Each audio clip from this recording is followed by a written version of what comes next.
The old school bus sits abandoned in the middle of an overgrown field. Once bright yellow, now its paint peels away in rusty sheets. Vines crawl through broken windows, nature slowly reclaiming this forgotten shell of metal. Rain pounds against the roof in a relentless rhythm as lightning splits the sky. Inside, a man in his early 50s huddles in the darkness. His weathered face catches the brief illumination of lightning. Michael Turner clutches his German shepherd close, both of them soaked to the bone. The dog's silver-gray coat gleams in the momentary light, intelligent eyes fixed on his master. Thunder crashes overhead, deep and violent. Michael's breath catches. His pupils dilate. In an instant, he's no longer in Michigan. The rain becomes distant gunfire. The thunder transforms into explosions. The bus disappears, replaced by smoke, sand, and the screams of men. The bitter taste of metal and dust fills his mouth. "Not now," Michael whispers, his fingers digging into the dog's fur. "Stay with me, Max. Stay with me." The German shepherd responds immediately, pressing his weight against Michael's chest. A warm tongue licks his hand. The pressure, the connection, it anchors Michael to reality. His breathing slows. The flashback recedes like a tide pulling back from shore. Another flash of lightning illuminates the interior of the bus. Where others would see only rust and ruin, Michael's trained eye sees potential. Support beams still solid beneath decades of neglect.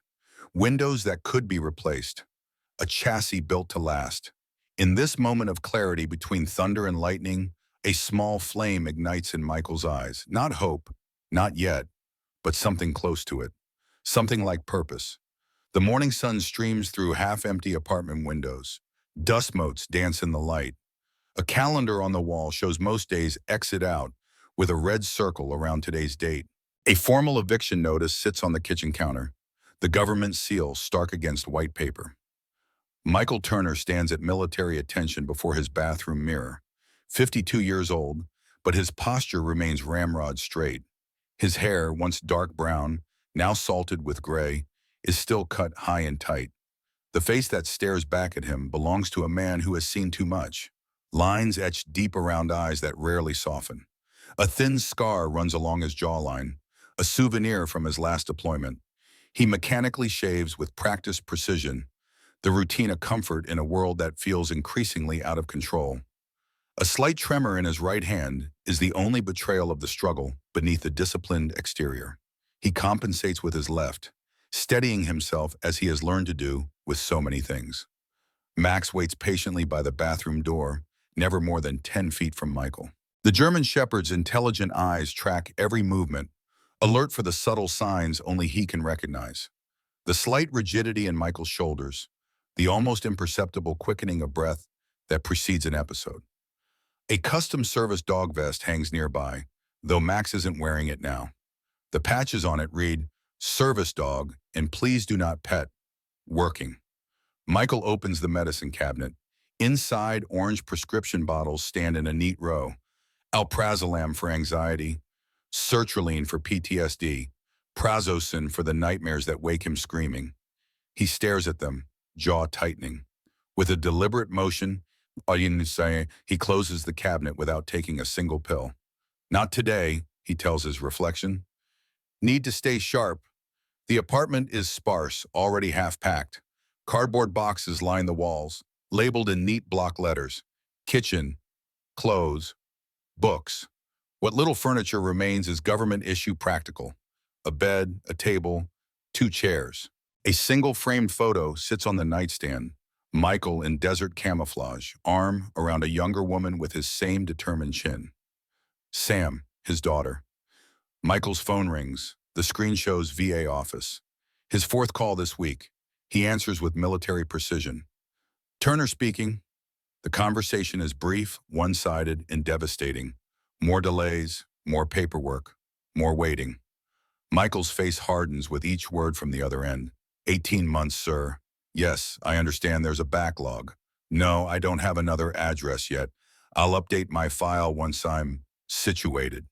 He ends the call and stands perfectly still for 60 seconds. Max approaches, nudging his hand. Michael absently scratches behind the dog's ears.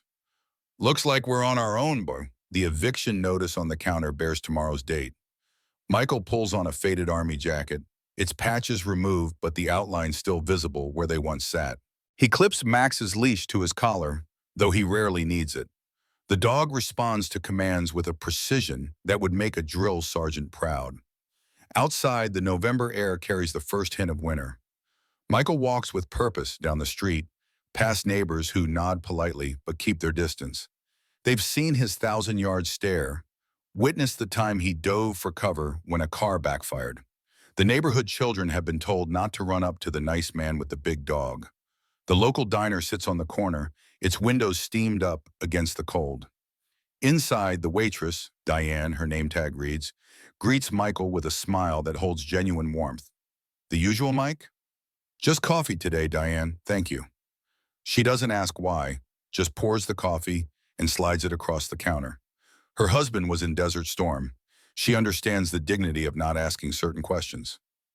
Michael sits at his regular booth by the window. Max settles at his feet, ever vigilant. Michael pulls out a worn notebook, opens it to a fresh page. He begins making lists. Methodical, practical. Assets, options, contacts. The page fills with his neat handwriting, each letter precisely formed. A lifetime of military reports has made documentation second nature. The list of assets is short. His truck, a 1998 Ford F-150 with 212,000 miles but meticulously maintained. Tools from his last job as a security systems installer. His grandfather's old shotgun. $3,000 in savings that will disappear with next month's bills. The list of options is shorter. VA shelter, temporary, crowded, no privacy. Sam's guest room comes with well-intentioned psychological evaluation. Nathan's couch, unlikely, given his son's new life among the corporate elite. The contacts list is shortest of all. James, cousin, 10 years older, lives up north. Rebecca, ex-wife, remarrying soon. Two names from his old unit who might answer if he called. One who definitely wouldn't because he's buried in Arlington. Michael stares at the page. A soldier plans for contingencies, prepares for worst-case scenarios. But this slow-motion collapse of his civilian life has outflanked him at every turn. Diane refills his coffee without asking, places a slice of apple pie beside it. On the house, she says before he can object. My Charlie always said apple pie fixes what medicine can't. Michael nods his thanks. The small kindness almost undoes him. A sleek office building rises into the Detroit skyline, glass and steel gleaming in the midday sun. Inside, Nathan Turner strides through an open floor plan of modern minimalist design. At 25, he moves with the confident energy of someone accustomed to being the youngest person in the room. His tailored suit costs more than his father makes in 3 months. His shoes are Italian leather, buffed to a mirror shine. His carefully styled hair and designer glasses project the image of success he's cultivated since leaving home at 18. He passes a wall of awards about 30 under 30 and rising star in finance among them. His assistant falls into step beside him, rattling off the day's schedule. The investors from Singapore are waiting in conference room A. Legal sent up the final contract revisions. Your lunch with the editorial board is at 1, and your father called again. Nathan's stride falters for just a moment. Thanks, Jennifer. Tell legal I'll review the contracts after the meeting. His phone buzzes in his pocket. The screen shows Dad. Nathan hesitates, glancing at the conference room where clients wait. He silences the call and slips the phone into his pocket. The momentary guilt is easy to rationalize. $50 million in potential investment trumps a personal call. Business first. That's what his MBA professors drummed into him. The meeting runs long, as high-stakes negotiations often do. Nathan is in his element, confidently fielding questions about market projections and ROI timelines. He's built his reputation on transforming struggling manufacturing plants into tech-adjacent innovation hubs. Revitalizing the Rust Belt is his company's tagline, though he's careful to use more sophisticated phrasing with the Singapore investors. Later, alone in his corner office overlooking the city where he grew up, guilt compels him to listen to the voicemail. Nathan, it's Dad. A pause. The background noise suggests he's calling from a public place. I know you're busy with the Singapore deal. Another pause. Nathan had mentioned the deal once, months ago. His father remembers everything. Just wanted to touch base about a longer pause. About a change in my living situation. Call when you can. The careful neutrality in his father's voice tells Nathan everything the words don't. The eviction notices, the failed appeals, the 18 months of VA bureaucracy with no end in sight. Nathan sits back in his ergonomic chair, staring at the framed MBA from Wharton on his wall, then at the Detroit skyline beyond. The factories where his grandfather worked are visible from here, many now repurposed into the very innovation hubs Nathan's company develops. Finally, he returns the call. Dad, hey, sorry I missed you. What's going on? The conversation is strained, formal. Nathan's face tightens as he listens. Evicted? Jesus, Dad. Why didn't you say something sooner? More listening, his father's voice, always controlled, never asking directly for help. Stay with me? I've got investors in town this week. The timing is just... He pinches the bridge of his nose. What about Sam? She's got that big house. The answer clearly doesn't satisfy. A shelter? No, absolutely not. Look, there's a good VA facility in Lansing. Just temporary until your benefits come through. Nathan opens his laptop, types rapidly. I'm looking at their website now. Private rooms, good reviews. They have a PTSD program that's supposed to be excellent. His father's response is measured, but Nathan can hear the steel beneath it. Dad, I know you don't like the idea of a facility, but you need stability right now. Structure, professional support. Jennifer appears at the door, tapping her watch. The editorial board lunch. Another chance to shape his public narrative. I have to go, Dad. I'll call you tomorrow. We'll figure something out. Just hang in there, okay? He ends the call and straightens his tie, professional mask sliding back into place. But his reflection in the office window shows something else. The face of a man trying to convince himself he's doing the right thing. For a moment, he sees his father in his own features. The same determined jaw, the same eyes. He adjusts his designer glasses, hiding the resemblance. Jennifer, get me the number for Dr. Phillips at the VA and see if you can find contact information for my cousin James. Lives somewhere up north. Samantha Turner moves with practiced efficiency through the hospital corridor. At 28, she carries herself with the confident compassion of a medical professional who's seen it all. Her scrubs are crisp, her ID badge prominently displayed, her expression attentive but neutral. Dr. Turner, psychiatric resident, her badge reads, the achievement of a lifetime of academic excellence. The psychiatric ward where she works is modern, carefully designed to feel less institutional. Soft colors, natural light, plants in the common areas. But the security doors still lock with a heavy finality. The nurse's station is still positioned for optimal surveillance, and the calm is still maintained through careful medication management. She stops at the nurse's station to review a chart. A text message appears on her phone. Did Dad call you? Nathan. Sam's professional demeanor cracks slightly. She steps into an empty consultation room to make a call. The room is soundproofed, designed for difficult conversations with patients and families.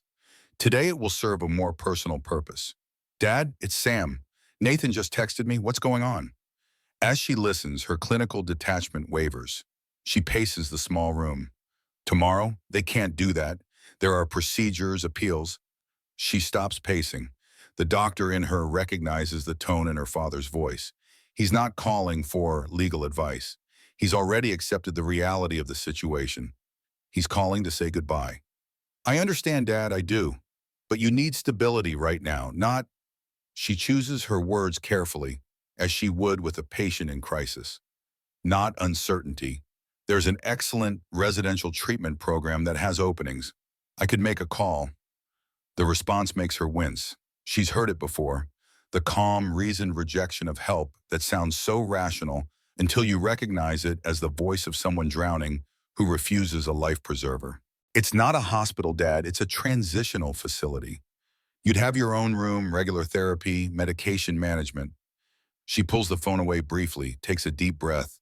This isn't working. She's talking to him like a patient, not like her father. The man who taught her to ride a bike and checked under her bed for monsters. The man who returned from his third deployment, a stranger wearing her father's face. I'm trying to help you as a doctor and as your daughter. You can't keep living like this. The call ends. Sam stares at her phone, then opens her contacts. She scrolls past Dad to find Dr. Phillips, VA Psychiatric Services, her colleague, her father's former therapist, and, uncomfortably, her mother's fiancé. David, it's Sam. I need your help. It's about my father. Michael kneels beside Max on the floor of his apartment, carefully checking the dog's vest. He adjusts the service animal patches, runs his fingers along the seams, inspects each strap with meticulous attention. The routine of equipment check is soothing, familiar. In the field, your gear could mean the difference between life and death. Some habits never fade. Looking sharp, soldier, he tells Max, who sits patiently through the inspection. The German shepherd's brown eyes watch him with unwavering devotion. The doorbell rings. Michael rises in one fluid motion, military habits ingrained in his movements. Back straight, shoulders square, chin up. He opens the door to find James, his cousin.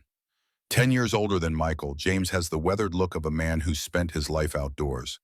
Gray beard, calloused hands, eyes that have seen 40 Michigan winters. His handshake is firm, his embrace awkward, but sincere. Mike, good to see you, brother. And James takes in the boxes, the bare walls, the eviction notice. He doesn't comment on them directly. A man of actions, not words. Nathan called me, told me what's happening. Michael's jaw tightens. Shouldn't have bothered you. Family isn't a bother, Mike, never has been. James walks to the window, looking out at the city below. Detroit sprawls in concrete and steel, so different from the rural landscape where they both grew up, where Michael learned to hunt and fish long before he learned to navigate urban warfare. Remember Grandpa's old place up in Grayling? Still in the family. Nobody's lived there since he passed. Michael nods. William Turner's property, 40 acres of northern Michigan woodland. The old farmhouse where summers were spent learning to build birdhouses and repair engines, where his grandfather taught him that a man's worth was measured by what he created, not what he destroyed. Abandoned land with a rusted-out shed, not exactly prime real estate. There's something else out there, something Grandpa left specifically for you. Michael's expression shifts from resignation to curiosity, a rare crack in the stoic facade. What are you talking about? That old school bus, the one he converted back in the day, it's still there. Michael hadn't thought about that bus in years.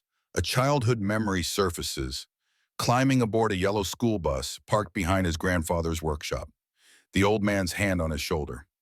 One day, this might save your life, Mikey. Not all shelter has 4 proper walls. That thing must be nothing but rust now. James shrugs. Maybe, maybe not. Grandpa built things to last. Max, who had been lying quietly by the door, suddenly stands. His ears perk up. He walks to Michael and nudges his hand insistently, then looks toward the door, tail wagging slowly. James smiles. Smart dog. Seems like he's voting for the bus. Michael looks down at Max, then back at the eviction notice. The formal language of bureaucratic dismissal. 72 hours to vacate, no exceptions, no appeals. Not much of a choice, is it? The VA office buzzes with fluorescent efficiency. Bland posters promoting mental health services and job opportunities line the walls. The waiting area is filled with men and women of various ages, all wearing the invisible uniform of those who have served. Alert eyes, careful posture, watchful stillness. Michael sits ramrod straight in an uncomfortable plastic chair, Max at his feet. Across the desk, a weary administrator types without looking up. His nameplate reads, Mr. Wilson, Veterans Benefits Coordinator. The computer he works on looks at least a decade old. Mr. Turner, I understand your frustration, but your case is still under review. 18 months, Michael says, voice level. Not raising it. Never raising it. Control is everything. I've submitted every form. Twice. I'm being evicted tomorrow. The administrator sighs, the sigh of a man trapped in the same bureaucratic maze from the other side. Housing assistance is a separate application. I can give you the forms, but realistically, approval takes how long? 6 to 8 weeks. Minimum. Michael's hand tightens on Max's leash. The dog immediately presses against his leg. A grounding pressure, a reminder to breathe. I served 3 tours, lost half my squad, came home with shrapnel in my back and a head full of landmines. And you're telling me the country I served can't process a form in less than 18 months? The administrator finally looks up. His eyes hold genuine sympathy beneath bureaucratic exhaustion. The American flag pin on his lapel is tarnished from years of wear. The system isn't designed for speed, Mr. Turner. It's designed to process thousands of claims with limited resources. He lowers his voice. Off the record, I recommend looking into non-VA resources, local veterans groups, church organizations, places that can help while we work through the red tape. He slides a pamphlet across the desk. Michigan Veterans Trust Fund. They might be able to provide emergency assistance. Michael stands. Thank you for your time. Outside, Michael leans against the building, breathing deeply. The November air is sharp in his lungs. Max watches him intently. Michael pulls out his phone and scrolls through his contacts. His thumb hovers over Rebecca for a long moment before he puts the phone away. Rebecca, his high school sweetheart. 25 years of marriage ended by the stranger he became after his 3rd tour. She had tried, God knows she had tried, but there's only so long you can sleep next to someone who wakes up fighting invisible enemies. Not yet, he tells Max. Not unless there's no other choice. Eddie. A high-end security firm occupies the first floor of a renovated industrial building. Inside, Michael sits across from a man whose expensive suit cannot hide his discomfort. The office is modern, with security monitors showing various client properties. Safeguard Solutions, reads the logo on the wall. Michael, you've been a valuable asset to our team. Your military experience, your attention to detail, exactly what we look for. Michael's expression doesn't change. But last week's incident at the Riverside property, the client filed a complaint. Michael's face remains impassive. Someone set off fireworks directly outside a secure facility. I responded to a potential threat. You tackled a teenager to the ground. I neutralized an unknown subject approaching restricted areas with explosive materials. The manager sighs, the language of military and civilian worlds, forever misaligned. The boy was 16, Michael. His father is pressing charges. I didn't hurt him. You scared him, and his father happens to be our client's biggest investor. Michael understands where this is heading. You're firing me. We're terminating your contract, yes, with 2 weeks severance. He slides an envelope across the desk and a letter of recommendation. You're excellent at the job, Michael, but these episodes, they're becoming more frequent. Michael takes the envelope without looking at it. Anything else, sir? The manager hesitates. Have you considered talking to someone? The VA has programs. Thank you for the opportunity, sir. Michael stands, gestures to Max, and walks out with military precision. In the parking lot, he sits in his aging pickup truck, knuckles white on the steering wheel. Max whines softly from the passenger seat. Michael reaches over to stroke the dog's head. Last bridge burned, boy. Time to retreat and regroup. He starts the truck. The engine turns over with a reliable rumble. On the dashboard is a small framed photo of his unit. 5 men in desert camo, arms around each other's shoulders. 3 of them died in the same explosion that sent Michael home with a Purple Heart and an invisible wound no metal recognizes. The local bank branch is quiet, afternoon sun slanting through vertical blinds.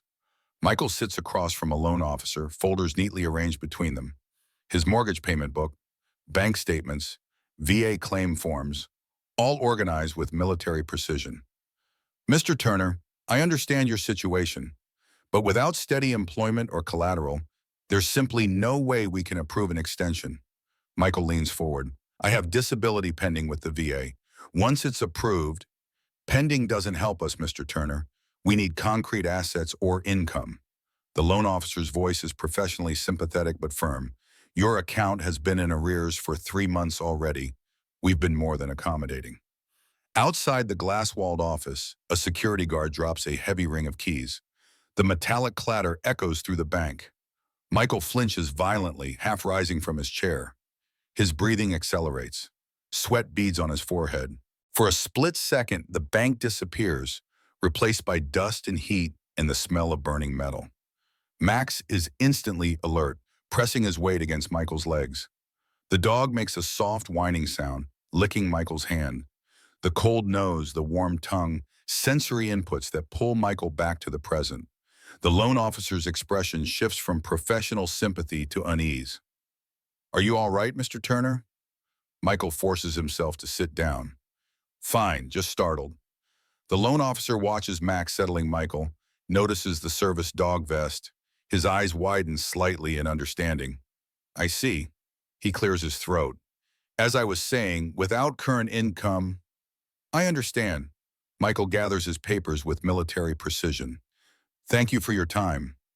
As he walks out, he feels the eyes of every person in the bank following him. The security guard steps slightly aside as he passes, hand hovering near his holster. Michael keeps his gaze forward, spine straight, Max close at his side. Outside, he inhales deeply, fighting the familiar tightness in his chest. The sky seems too bright, the street noise too loud. Every car that passes could be hiding an IED. Every pedestrian could be carrying a weapon. Max nudges his hand, grounding him. Michael reaches into his pocket and pulls out a cream-colored envelope he'd been avoiding all day. Wedding invitation paper, expensive and thick. He finally opens it. "Rebecca and David cordially invite you to celebrate their marriage." David Phillips, his former VA psychiatrist, the man who diagnosed his PTSD, prescribed his medications, and apparently fell in love with his wife. The universe has a cruel sense of humor. Michael carefully refolds the invitation and returns it to his pocket. He looks down at Max. "Guess we really are on our own now, boy." Evening shadows lengthen across Michael's apartment. Most of his possessions are packed in boxes or loaded in his truck. What little furniture he owned has been sold or donated. The walls are bare except for the faint rectangles where pictures once hung. He sits on the floor, back against the wall, Max beside him. A half-empty bottle of whiskey sits untouched, within reach. Not a temptation, a test. 8 months sober, even as everything else falls apart. His phone rings. The screen shows Sam. He answers. "Hey, Sammy." Sam's voice comes through tired but determined. "Dad, I've made some calls. There's a veterans transitional housing program with an opening. It's not ideal, but it's safe, clean, and they allow service dogs." Michael looks around the empty apartment. "What's the catch?" "It's a treatment facility, Dad. Structured environment. Regular therapy, medication management. A hospital. A healing place for soldiers who need time to recover." Michael's jaw tightens. "I'm not broken, Sam." "Nobody said you are, but you need help. We all do sometimes." Michael closes his eyes. The darkness behind his eyelids is never truly dark, always flickering with memories he can't escape. "I've been following their protocols for 3 years. The therapy, the medications that make me feel like I'm underwater, the support groups where we sit in circles and talk about our feelings. And I'm still—" He gestures at the empty apartment, though she can't see it. "I'm still losing ground. That's why you need more intensive support, not less. What I need is to remember who I am, who I was before all this." Sam's voice softens. "Dad, that person, he might not exist anymore. And that's okay. We adapt. We evolve." "Into what? A ward of the state? A cautionary tale?" "Into a man who's brave enough to accept help." Michael looks at the service dog beside him. Max's presence has been the one constant, the one intervention that actually helped. "I accepted Max, and he's been wonderful for you, but he's not enough, not for this. He's the only one who doesn't look at me like I'm a bomb about to go off." The silence stretches between them. "I love you, Dad. I'm trying to help." "I know, Sammy, I know." Michael takes a deep breath. "I've got a place to go. Grandpa's old property up north. James called, said there's a structure there I can use temporarily." "A structure, Dad? You can't just—" "It's shelter. It's a starting point. Once my benefits come through, and if they don't, if it takes another year, winter in northern Michigan isn't forgiving. Neither is war. I'll adapt." Another long silence. He can almost see Sam's expression. the professional concern warring with daughterly love. At least let me come check it out. Make sure it's safe. I'll call you when I'm settled. Promise. After the call ends, Michael sits in the growing darkness.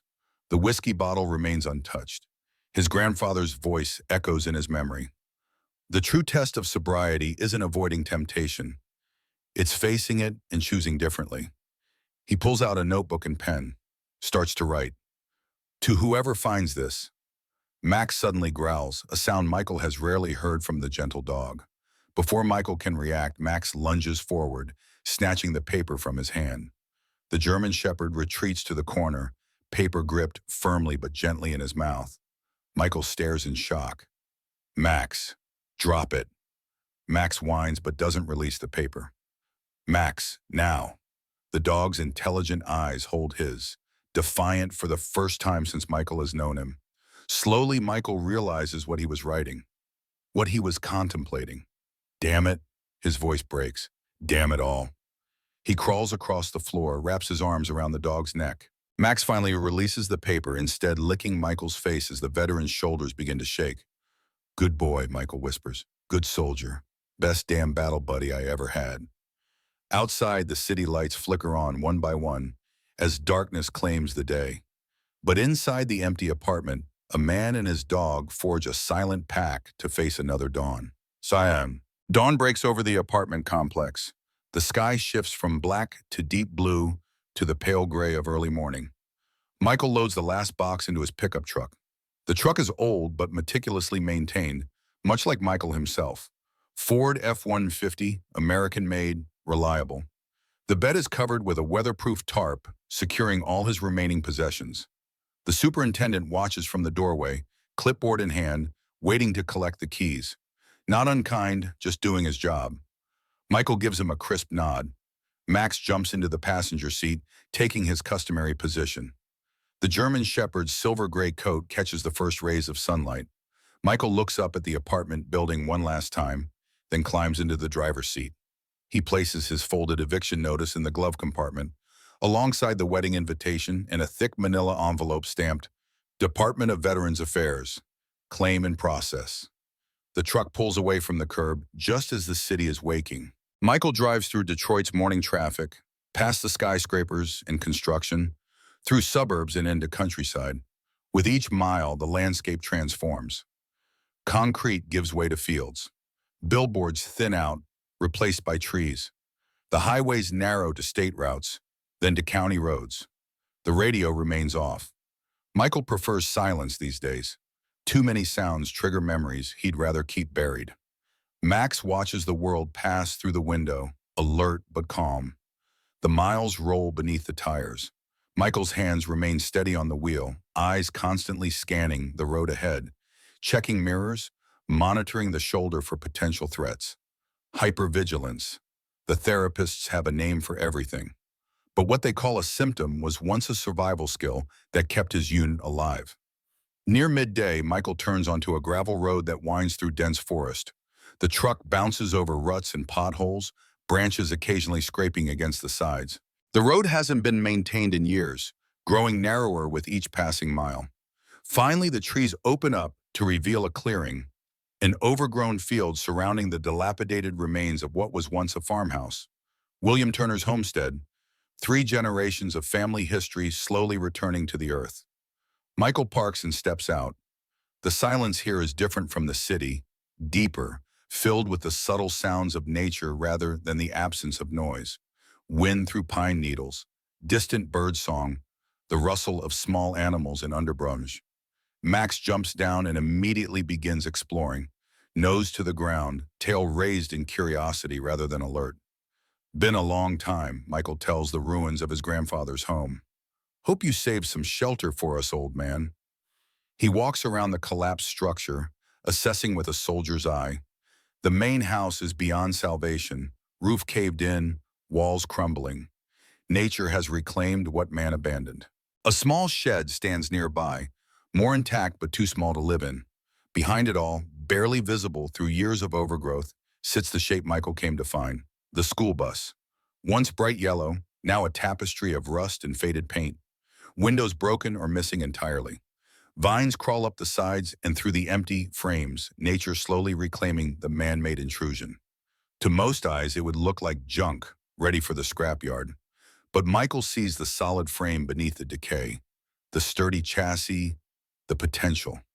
Michael approaches slowly, pushing aside tall grass and branches. Max follows, unusually focused on the derelict vehicle. The dog's behavior shifts from exploration to purpose, as if he understands the significance of this discovery. Michael tries the folding door. It's stuck fast, decades of rust sealing it shut. He retrieves a crowbar from his truck and works at the seam, muscles straining. With a screech of protesting metal, the door gives way, swinging open on surprisingly functional hinges. The interior is a time capsule covered in dust and debris. Old bench seats, their vinyl cracked and peeling. The driver's area with its large steering wheel and floor shifter. But there are signs of his grandfather's work too, the beginnings of conversion. Some seats removed at the back, the outline of cabinets that were never finished. A small wood stove, now rusted but still intact. "What were you planning, Grandpa?" Michael murmurs, running his hand along a support beam. Despite the decay, the structure feels solid beneath his touch, built in an era when things were made to last. Max barks suddenly, pawing at an area near the driver's seat. The dog's behavior is insistent, focused. Michael kneels beside him, examining the floor. It's different here, a panel that doesn't quite match the others. Using the crowbar, he pries it loose. Beneath is a small metal box, the kind used for ammunition storage in World War II. Military green with his grandfather's service number stenciled on the side. William Turner, U.S. Army, 1943 to 1945. The box his grandfather kept on the top shelf of his workshop, off limits to curious grandchildren. Michael lifts it out, surprised by its weight. He brushes away decades of dust and opens the rusted latch. Inside, protected by oilcloth, is a leather-bound journal. Michael opens it carefully. On the first page, in his grandfather's distinctive handwriting, "Property of William Turner, 1958. Michael turns the page and begins to read. A man is measured not by what he owns, but by what he builds with his own two hands. In these pages, I record my thoughts on craftsmanship, on purpose, and on legacy. May whoever finds this understand that creation is the truest form of healing." Beneath the journal lies a set of technical drawings. Detailed schematics for converting a school bus into a mobile home, measurements, materials lists, construction notes, the careful planning of a master craftsman. Max settles beside Michael as he continues reading. Outside, thunder rumbles in the distance. The first drops of rain begin to fall on the metal roof of the bus, but inside, illuminated by the beam of light from a broken window, Michael Turner finds something he thought he'd lost forever, a blueprint for rebuilding. The rain falls steadily on the rusted roof of the school bus, creating a rhythmic symphony of metallic pings. Michael sits cross-legged on the floor, his grandfather's journal open in his lap, pages illuminated by the beam of his tactical flashlight. Max lies beside him, head on paws, watching his master with attentive eyes. The storm intensifies. Wind howls through broken windows. Water begins to seep through countless cracks and holes in the aged metal. Michael closes the journal carefully, wrapping it back in oilcloth and returning it to the ammunition box. "We're going to get real wet if we stay here tonight, boy." Michael surveys the interior of the bus with a soldier's pragmatism. The structure is sound, but the shell is compromised. A temporary bivouac, not suitable for immediate habitation. In the truck, Michael sits with the engine running, heater blasting away the chill. Rain hammers against the windshield. His phone shows no service. Too remote, too rural. Max shakes himself, sending water droplets flying across the dashboard. First objective, secure dry shelter for the night. Michael drives slowly back down the gravel road, headlights cutting through sheets of rain. 5 miles from the property, a small motel appears. Northwoods Lodge, in flickering neon. The kind of place that still uses actual keys, not keycards. Inside the modest room, Michael spreads his grandfather's journal and blueprints across the bed. The technical drawings are meticulously detailed. Measurements, materials lists, structural specifications. William Turner was planning something far more sophisticated than a simple conversion. This wasn't just a hobby project. This was a master craftsman's vision. Michael runs his fingers over the careful pencil marks, his grandfather's handwriting, still clear after decades. On one page, a note catches his eye. For Michael, when he comes home. The realization hits him like physical force. His grandfather had been preparing this for him. Somehow the old man had known Michael would need it someday. Max jumps onto the bed, settling carefully beside the papers. Michael scratches behind the dog's ears. Looks like Grandpa left us a mission, Max. The next morning dawns clear and cold. Michael stands in the overgrown field, surveying the bus with fresh eyes. No longer a desperate last resort, but a challenge, a purpose. He circles the vehicle, making mental notes. The exterior is in poor condition. Decades of Michigan winters have taken their toll, but the underlying structure seems solid. The engine compartment is a nest of corrosion and decay. Mechanical systems all need replacement or extensive repair. Michael pulls out a notebook, begins a methodical inventory. Materials needed, tools required, tasked prioritized. The military had taught him how to break down seemingly impossible missions into manageable objectives. First priority, weatherproofing. Second, structural integrity. Third, and in basic systems, heat, water, sanitation. Fourth, interior restoration. He works until midday, clearing vines and debris from around the bus, exposing the full extent of the project. The task is daunting, but for the first time in months, Michael feels a sense of focus, of purpose. A vehicle approaches up the gravel road, an old pickup truck even more weathered than Michael's. Thomas Williams steps out, a man in his 70s with the leathery skin and calloused hands of someone who has spent a lifetime working outdoors. He wears overalls and a flannel shirt, his white hair covered by a well-worn cap. "Morning, James said someone might be out here. You must be Williams' grandson." Michael straightens, wiping his hands on his jeans. "Michael Turner." Thomas nods, eyeing the bus. "Thomas Williams. Live about 3 miles down the road. Knew your grandfather well." He walks closer to the bus, examining Michael's work with an expert eye. "Taking on quite the project here." "Yes, sir." Thomas runs a hand along the rusted exterior. "Williams started this conversion back in '58. Never did finish it. Always said he was saving it for something important." Michael's interest sharpens. "You knew about this?" "Helped him haul it out here. A lot of folks thought he was crazy, buying an old school bus. But William, he could see potential where others saw junk." Thomas circles the bus, assessing with the practiced eye of a mechanic. "Frame's still solid, chassis too.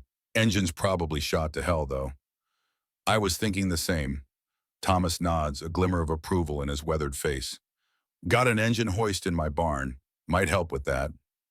Michael recognizes the offer for what it is, not charity, but the practical assistance of one craftsman to another. "I'd appreciate that, sir." "Thomas, only sir I know is the one in uniform, and I left him in Korea in '53. The two men share a moment of silent understanding, the unspoken brotherhood of those who have served. "You planning to live in this thing?" "That's the idea, once I get it habitable." Thomas surveys the property, the overgrown field, the collapsed farmhouse. "Winter's coming, going to be a race against the clock." "I'm aware of that." Thomas nods, seemingly satisfied with what he sees, in the bus or in Michael or both. "Well, can't stand around jawing all day. Work to do." He heads back to his truck. "I'll bring that engine hoist tomorrow, and maybe a few other things you might need." As Thomas drives away, Michael returns to the bus. For the first time, he sees it not as a desperate last option, but as his grandfather's final gift. A challenge, yes, but also an opportunity. Max barks suddenly, alerting Michael to another approaching vehicle. This one sleeker, newer. A silver Lexus SUV that looks absurdly out of place on the rutted gravel road. Samantha's car. Sam steps out, dressed in casual clothes, but still somehow managing to look professional. Her expression is a mixture of concern and barely concealed shock as she takes in the derelict bus. "Dad, this is where you're staying?" Michael continues working, not meeting her eyes. "It's a work in progress." Sam approaches cautiously, as if the bus might collapse at any moment. "This isn't a structure, Dad. This is tetanus waiting to happen." "It's sounder than it looks." Grandpa built it to last. Grandpa's been dead for 20 years, and his craftsmanship is still holding up. Sam runs a hand through her hair, frustration evident. I came to help, Dad, but this is beyond help. This is a project, a challenge, something I can build with my own two hands. You need a place to live, not a hobby. Michael finally looks at her, really looks at her. What I need is something that makes me feel useful again, something that gives me purpose. Sam's expression softens slightly. She sees something in her father's face that's been missing for a long time. At least let me help you find somewhere to stay while you work on it. There's a decent extended stay motel in Grayling. I could cover it for a few months. I appreciate the offer, Sammy, but I've got a tent. I'll be fine. A tent? Dad, it's November in northern Michigan. I've slept in worse conditions. That doesn't mean you should have to. Their argument is interrupted by Max's sudden bark. The German shepherd races to the edge of the clearing, hackles raised. Michael is instantly alert, body tensing. A moment later, a deer bounds across the field, followed by a hunter in blaze orange. The man stops when he sees them, raising a hand in greeting. Sorry about that. Didn't know anyone was out here. Michael forces his body to relax, though his heart still pounds. Sam watches him with professional concern, noting the rapid breathing, the hypervigilance, the way his hand instinctively reached for a weapon that wasn't there. The hunter disappears back into the woods. Max returns to Michael's side, pressing against his leg. Dad, Sam begins. I'm fine. That's not what I was going to say. She hesitates. I was going to say I've got some vacation time saved up. I could stay for a few days, help you get started. Michael looks at his daughter, surprised. What about your patients? I've got colleagues who can cover, and frankly, spending time with my father is as important as my work. For the first time in months, perhaps years, Michael feels a genuine smile form. I'd like that, Sammy. As Sam helps Michael set up camp, a military-grade tent positioned near the bus, she can't help but notice the change in him. There's an energy, a focus that's been missing since his return from his last deployment. He moves with purpose, explains his plans with clarity and enthusiasm. That night, as they sit by a small campfire, Sam broaches the subject they've both been avoiding. Have you thought about what happens when winter really hits? It gets down to negative temperatures up here. Michael pokes at the fire. I've been looking at the blueprints Grandpa left. With the right insulation, a proper wood stove, the bus could be quite comfortable. Might even be warmer than that apartment was. You really think you can finish it before the serious snow? I don't know, but I'm going to try. Sam studies her father's face in the firelight. This means a lot to you, doesn't it?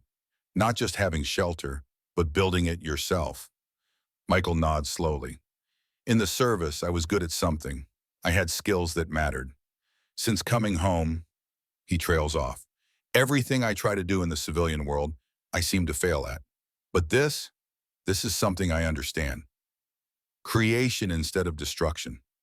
Michael looks up, surprised by her insight. Yes, exactly that.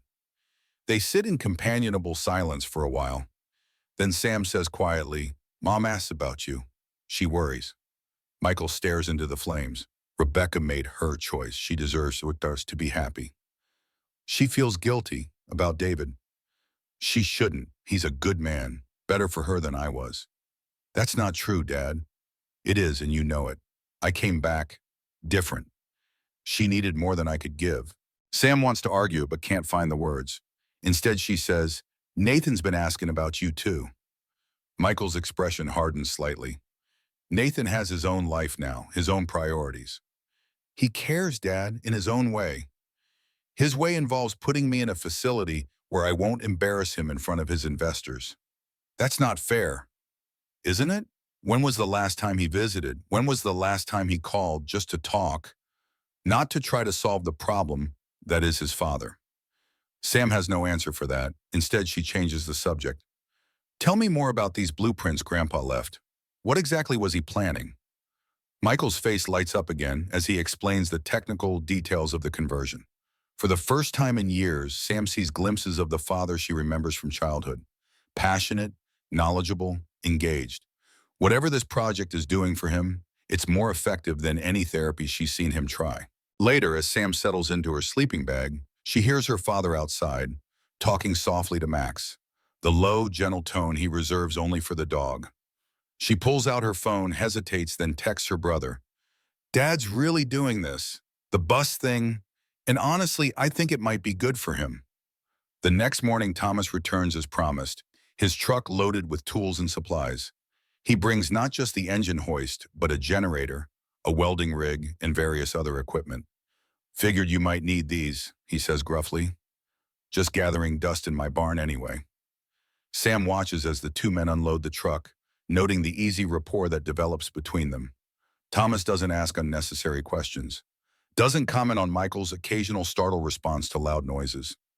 Just works alongside him, showing a respect for Michael's abilities that Sam realizes has been missing from how she and Nathan treat their father. Before leaving that afternoon, Thomas pauses. Legion Hall's having a fish fry Friday night. Nothing fancy but good food, a lot of vets there. Might want to stop by. After he leaves, Sam helps Michael continue clearing the interior of the bus. They work in companionable silence for a while. Then Sam says, "He seems nice, Thomas." "He is. Reminds me of Grandpa." "You should go. To the fish fry, I mean." Michael doesn't respond immediately. Social situations have become increasingly difficult for him since his return. Too many people, too much noise, too many potential threats to monitor. "I'll think about it," he finally says. They work until sunset, making surprising progress. The bus is now completely cleared of debris.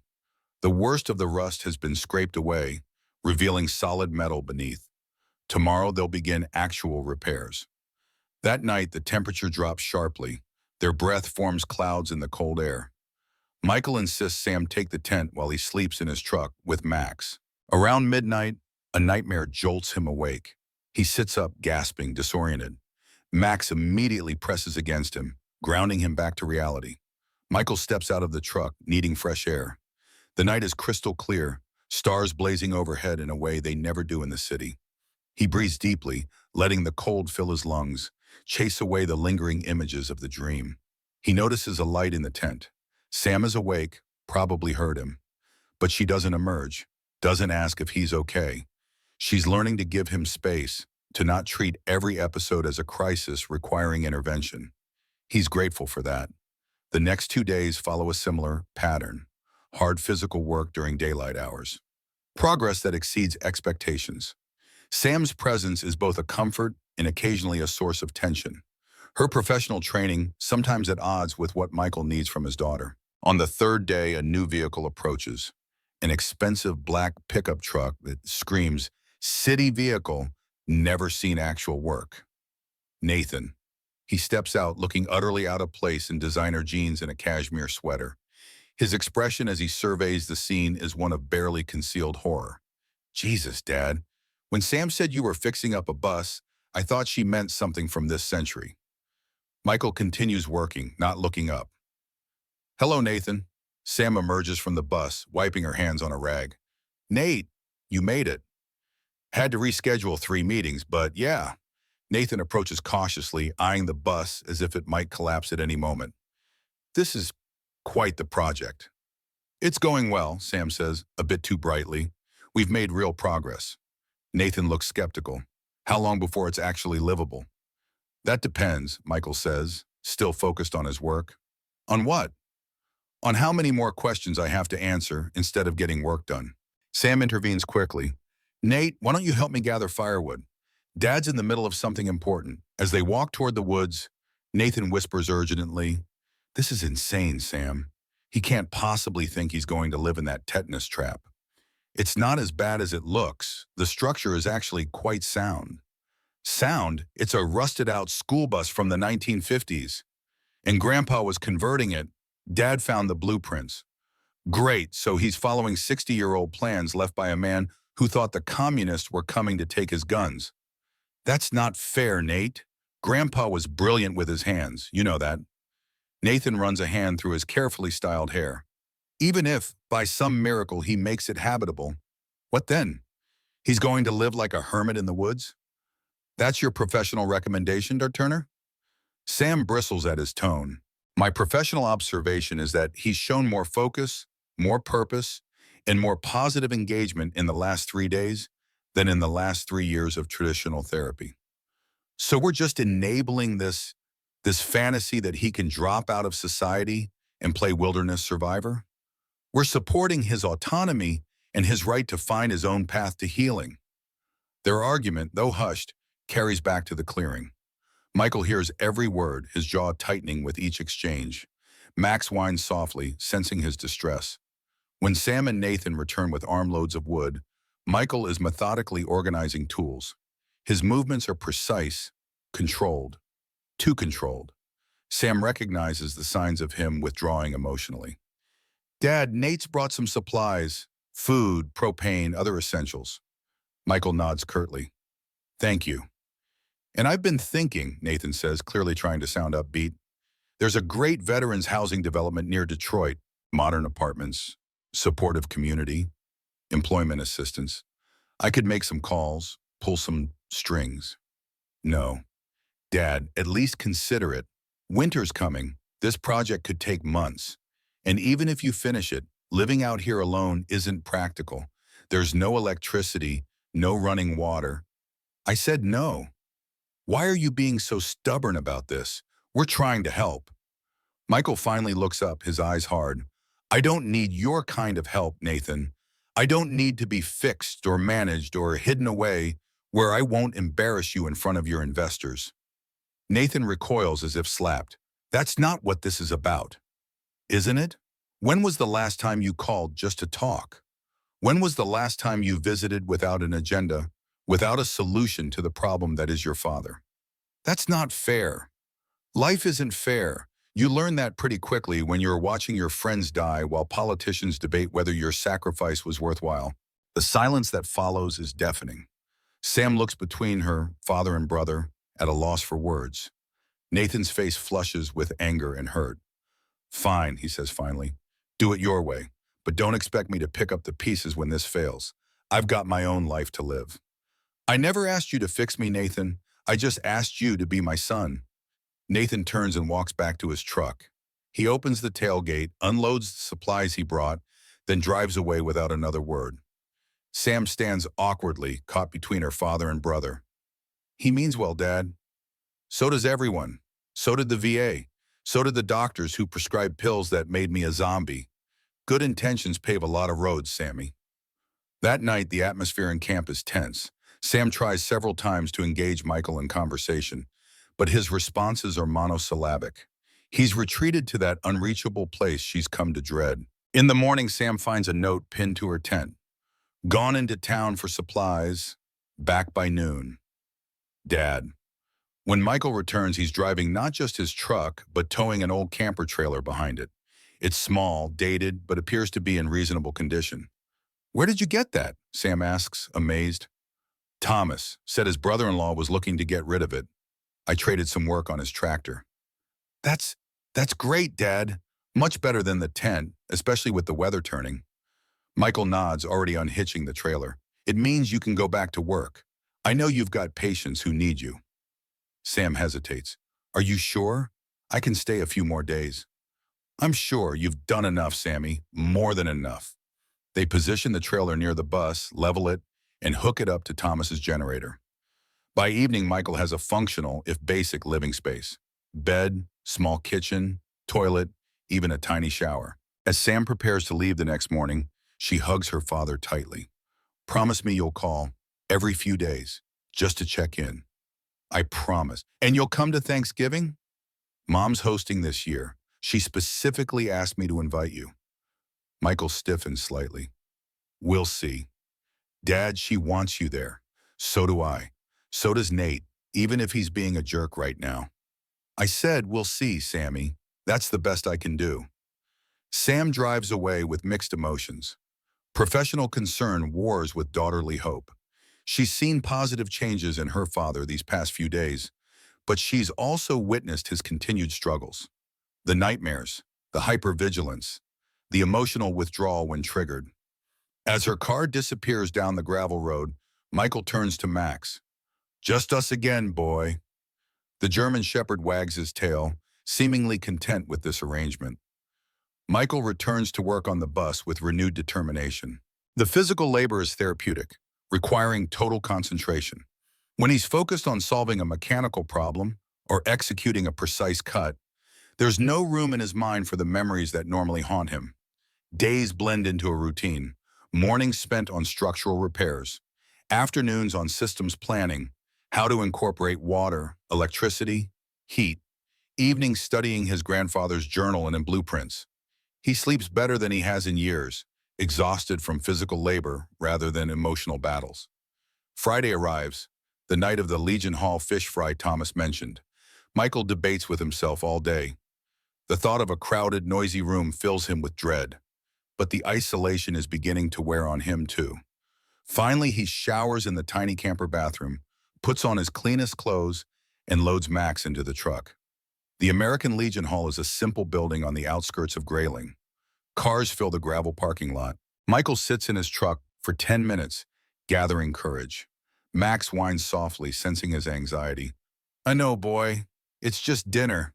Shouldn't be this hard. Inside, the hall is warm and noisy. About 50 people, mostly older, fill the tables. The smell of fried fish and coffee permeates the air. Michael freezes just inside the door, overwhelmed. Too many people. Too many potential threats to monitor. Max presses against his leg, grounding him. A moment later, Thomas appears at his side. Glad you made it, he says simply, as if Michael's presence is the most natural thing in the world. Got a table over here. He leads Michael to a corner table where 3 other men sit, all older, all with the unmistakable bearing of veterans. Thomas makes brief introductions. Frank, Army, Vietnam, Richard, Marines, Desert Storm, and Harold, Navy, Korea. No one asks intrusive questions. No one comments on Max's service vest. They simply include Michael in their conversation, which ranges from local fishing spots to the merits of various truck engines to good-natured arguments about which branch of service had the worst food.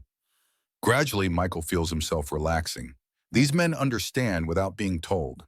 They've walked similar paths, fought similar demons. When Richard's hand trembles as he reaches for his coffee, no one mentions it. When Harold loses his train of thought mid-sentence, they wait patiently for him to find it again. After dinner, as people begin to disperse, Thomas introduces Michael to Eleanor, the woman who organized the event. In her 60s, with silver hair and kind eyes, she has the efficient manner of someone used to getting things done. So you're William's grandson, she says, studying him. I see the resemblance. He was a good man, your grandfather. Helped a lot of folks around here. I'm just starting to realize that, Michael replies. Thomas tells me you're fixing up William's old bus project. Could use some help with that, I imagine. I'm managing, Eleanor smiles knowingly. I'm sure you are, but there's managing and there's thriving. William understood the difference. She hands him a piece of paper. That's my number. I run the general store in town. We get donations, building materials, appliances, things folks don't need anymore. Might have some items that would help with your project. I appreciate that, ma'am, but I'm not looking for charity. Who said anything about charity? I've got a storage room full of junk that's costing me money to keep. You'd be doing me a favor taking some of it off my hands. Michael recognizes the graceful fiction for what it is, a way to offer help that preserves his dignity. I'll keep that in mind. As he drives home, Michael feels a strange sensation in his chest. It takes him a moment to recognize it as a lightness, an absence of the crushing weight he's carried for so long. Just for tonight, he was not the damaged vet or the PTSD case. He was simply another member of a community that understood service and sacrifice. The next morning, Michael's phone rings. Sam, checking in as promised. Their conversation is easy, natural. Michael finds himself describing the Legion Hall dinner, the people he met. Sam sounds delighted by this development. That's wonderful, Dad. It sounds like you're connecting with the community already. I wouldn't go that far, but it was nice, normal. Have you heard from Nate? Michael's mood darkens slightly. No. He feels bad about how he left things. He doesn't know how to help, and Nathan always needs to fix things. Some things can't be fixed, Sammy. Some things just have to be lived with. After they hang up, Michael returns to work on the bus. Today's task is removing the rusted metal ceiling panels to access the roof structure. As he works, Max suddenly begins barking excitedly, running to the edge of the clearing. A moment later, a young man emerges from the woods. Early 20s, muscular build, military haircut, partially grown out. He wears jeans and a hoodie with a Marine Corps emblem. His left leg moves with a slight mechanical precision that suggests a prosthetic. "Hey," the young man calls. "Thomas sent me. Said you might need an extra pair of hands. I'm Kyle." Michael eyes him cautiously. "Michael Turner. Army, right?" Thomas mentioned. "I was Marines. 2 tours in Afghanistan." Michael nods, understanding the unspoken commonality. "Could use some help with this ceiling if you're offering." Kyle grins. "Happy to help. Beats sitting around my apartment listening to my mom worry about me." They work well together, falling into the natural rhythm of men used to teamwork. Kyle is skilled with tools, strong despite his prosthetic leg. More importantly, he doesn't fill the air with unnecessary chatter. During a water break, Kyle examines the blueprints with interest. "Your grandfather was no joke. These are professional-level schematics." "You know about engineering?" "Was studying it before I enlisted. Planning to go back once I—" He gestures vaguely at his leg. "Once I figure some things out." "What's stopping you?" Kyle shrugs.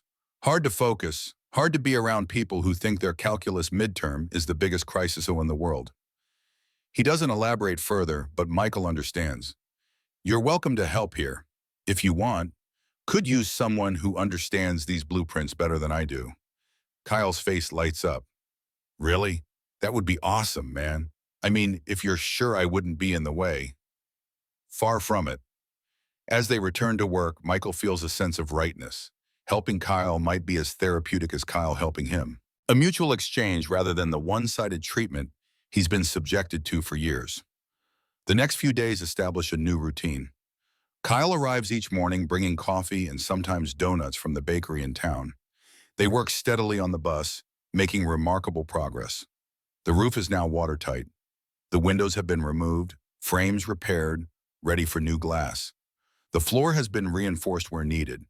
Kyle's engineering knowledge proves invaluable. He understands the structural challenges, can translate Williams' technical drawings into practical applications. More than that, he brings an energy and enthusiasm that's infectious. One afternoon, as they're installing insulation, Kyle says casually, "Some of us younger vets meet up at the coffee shop in town on Wednesday nights. Nothing formal, just hanging out. You should come sometime." Michael hesitates. The Legion Hall was one thing. Older men, similar experiences. But younger vets, their wars were different. Their struggles might be too. "Maybe," he says noncommittally. No pressure, just putting it out there. That evening, alone in the camper, Michael opens his grandfather's journal again. He's been reading it each night, a few pages at a time. The entries span decades, from 1958 to just before Williams' death in 1995. They detail not just construction projects, but the philosophy behind them. The meaning William found in creation. One passage particularly resonates. Building is an act of faith. Faith that the world will still be here when you finish. Faith that what you create matters. After the war, I couldn't find that faith again. Everything seemed temporary, fragile. Why build when it could all be destroyed in an instant? It was the bus that saved me, a project too big to finish quickly. It forced me to believe in a future. Michael sits with these words for a long time. His grandfather had never spoken about his war experiences, had never mentioned struggling afterward. But here in these private pages, he revealed a pain that echoed Michael's own. The next day, Thomas visits again, this time bringing sheets of metal roofing salvaged from an old barn. "Thought these might come in handy," he says, helping Michael unload them. "How's it going with Kyle?" "Good, he knows his stuff." Thomas nods, satisfied. "Thought he might. Boy needs purpose as much as you do." He mentioned some kind of younger vets group. "Ah, yes. Eleanor's grandson started that. Good kids. Different war than ours, but same homecoming troubles." Michael hesitates, then asks the question that's been on his mind. "Did you know my grandfather well? After the war?" Thomas leans against the truck, considering. "As well as anyone did, I suppose. William kept to himself mostly, except when someone needed help. Then he was always first to show up. He never talked about the war, not to me. Men of that generation rarely did. Different times. Thomas studies Michael's face. That journal of his, you found it helping? Michael is surprised by the question. You knew about that too? Helped him make the box it's kept in. William was worried about it getting damaged. Said it was important his grandson understand someday. Understand what? That broken doesn't mean worthless. That's what he always said about the things he fixed. Broken doesn't mean worthless. Just needs the right hands to put it back together. The words hit Michael with unexpected force. Is that how his grandfather had seen him, even before he was born? As someone who would someday be broken, needing to be put back together? After Thomas leaves, Michael returns to work with renewed vigor. The bus is beginning to transform. No longer just a rusted shell, it's taking shape as a potential home. The structural repairs are nearly complete. Soon they can begin on the interior. Michael's phone rings, a number he doesn't recognize. He answers cautiously. Mr. Turner? This is Eleanor from the general store. Got a delivery of donated building materials yesterday. Some of it might be useful for your project. Any chance you could come take a look? Michael hesitates, but his supply needs are growing. I could come tomorrow. Perfect. Oh, and Kyle mentioned you're installing a wood stove. Got an almost new one that was barely used. Owner upgraded to something bigger. It's just collecting dust in my storeroom. The following day, Michael drives into Grayling. The general store sits on the main street, a two-story brick building that looks like it's been there since the town was founded. Williams General Merchandise reads the weathered sign. Inside the store is a carefully organized collection of essentials and oddities, hardware and groceries, fishing gear and handmade crafts. Eleanor greets Michael from behind the counter. Right on time. Coffee? No, thank you, ma'am. Eleanor, please. Ma'am makes me look for my mother. She leads him through the store to a large storeroom and back. One section is clearly dedicated to donated items. Appliances, furniture, building materials, all carefully organized. Take whatever you can use, Eleanor says. It all gets donated to Habitat for Humanity if no one local needs it. Michael examines the materials, selecting items with care. Insulation, wiring, plumbing fixtures, all in good condition. The wood stove is indeed nearly new, a high-efficiency model that would cost $1,000 retail. This is too much, Michael says, uncomfortable with the generosity. Nonsense. That stove was donated by the Petersons when they renovated their cabin. They'd be happy to know it's going to good use. Eleanor studies him with shrewd eyes. William used to say the same thing, you know? It's too much, Eleanor. Your grandfather wasn't good at accepting help either. It's not that. I just don't want to be a charity case. Nobody's offering charity here, Michael. This is community. People helping people. Same as you're doing with Kyle. Michael looks up surprised. Kyle? That boy was in a bad way before he started working with you, isolated, drinking too much. His mother's been beside herself with worry, but these past few days, he's got purpose again. Enthusiasm. He's been helping me, and you've been helping him. That's how it works. Eleanor hands him a cup of coffee despite his earlier refusal. Your grandfather understood that. He took as much pride in the help he gave as in the things he built. As Michael drives back to the property, truck loaded with supplies, he reflects on Eleanor's words.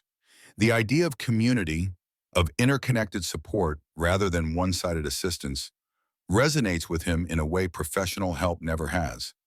The next few weeks see remarkable progress on the bus.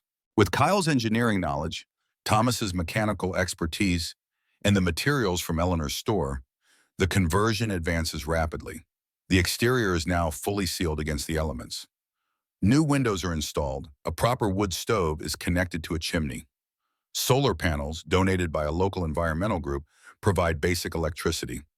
The interior begins to take shape according to William's plans. A sleeping area at the back, a small bathroom with composting toilet and shower, a kitchenette with propane stove, a living space with built-in seating that converts to guest beds.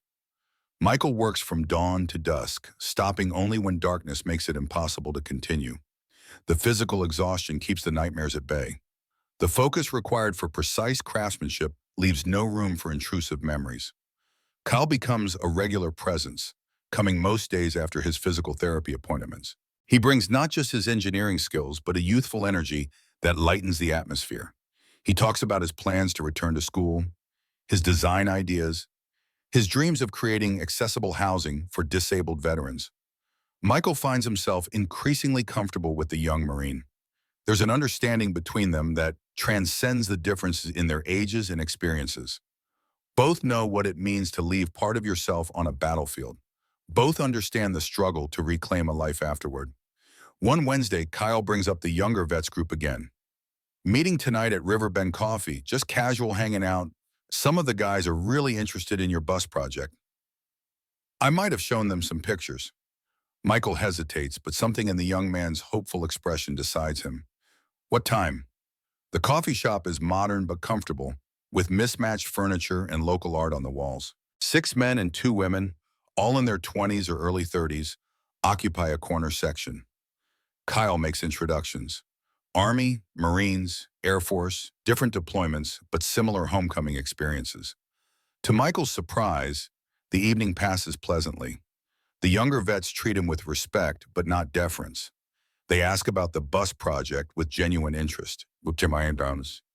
They share their own struggles and triumphs without self-pity.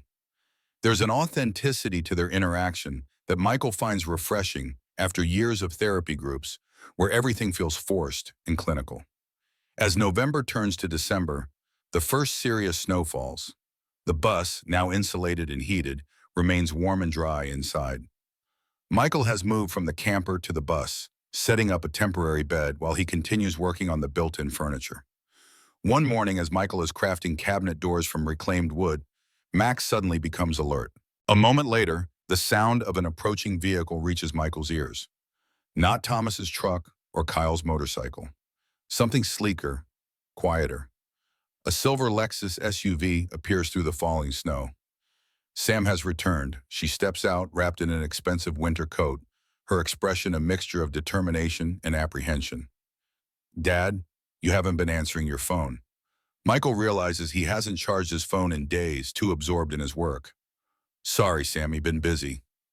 Sam approaches the bus cautiously, then stops in shock when she sees the transformation. Gone is the rusted derelict. In its place stands a clean, sealed structure with new windows, a proper door, a chimney releasing a steady plume of smoke. Dad, this is amazing. Michael allows himself a small smile. Coming along, still lots to do inside. Sam follows him into the bus, her amazement growing. The interior, while still under construction, is clearly becoming a functional, even beautiful living space. The craftsmanship is evident in every detail. The carefully joined woodwork, the ingenious storage solutions, the thoughtful layout. I can't believe how much progress you've made. It's only been a month. Good help, Kyle. He's a young Marine engineering student, and Thomas from down the road. And the community's been generous with materials. Sam takes in this information with growing wonder. Her father, who had become increasingly isolated in the city, has somehow built not just a shelter, but a network of support here in this rural community. Dad, I came to try again to convince you to come stay with me for the winter. But this, she gestures at the bus. This is incredible. You've created a real home. Not quite finished, but getting there. Sam notices the small details. The precise craftsmanship of the cabinets, the careful placement of windows to maximize natural light, the efficient use of limited space. You're really good at this, Dad. I had no idea. Neither did I. Michael runs his hand along a cabinet he's building. Turns out I inherited more than just Grandpa's stubbornness. They sit at the small table Michael has built, drinking coffee from the percolator on the wood stove. The conversation flows more easily than it has in years. Sam tells him about her work, her research, her colleagues. Michael shares stories about the Legion Hall dinners, the younger vets group, the progress on the bus. You seem better, Dad, more like yourself. Michael considers this. Maybe not like my old self, but more like someone I can live with. That's what matters. Sam hesitates. I did come for a reason, though. Besides checking on you. Thanksgiving is next week. Mom really wants you to come. Michael tenses slightly.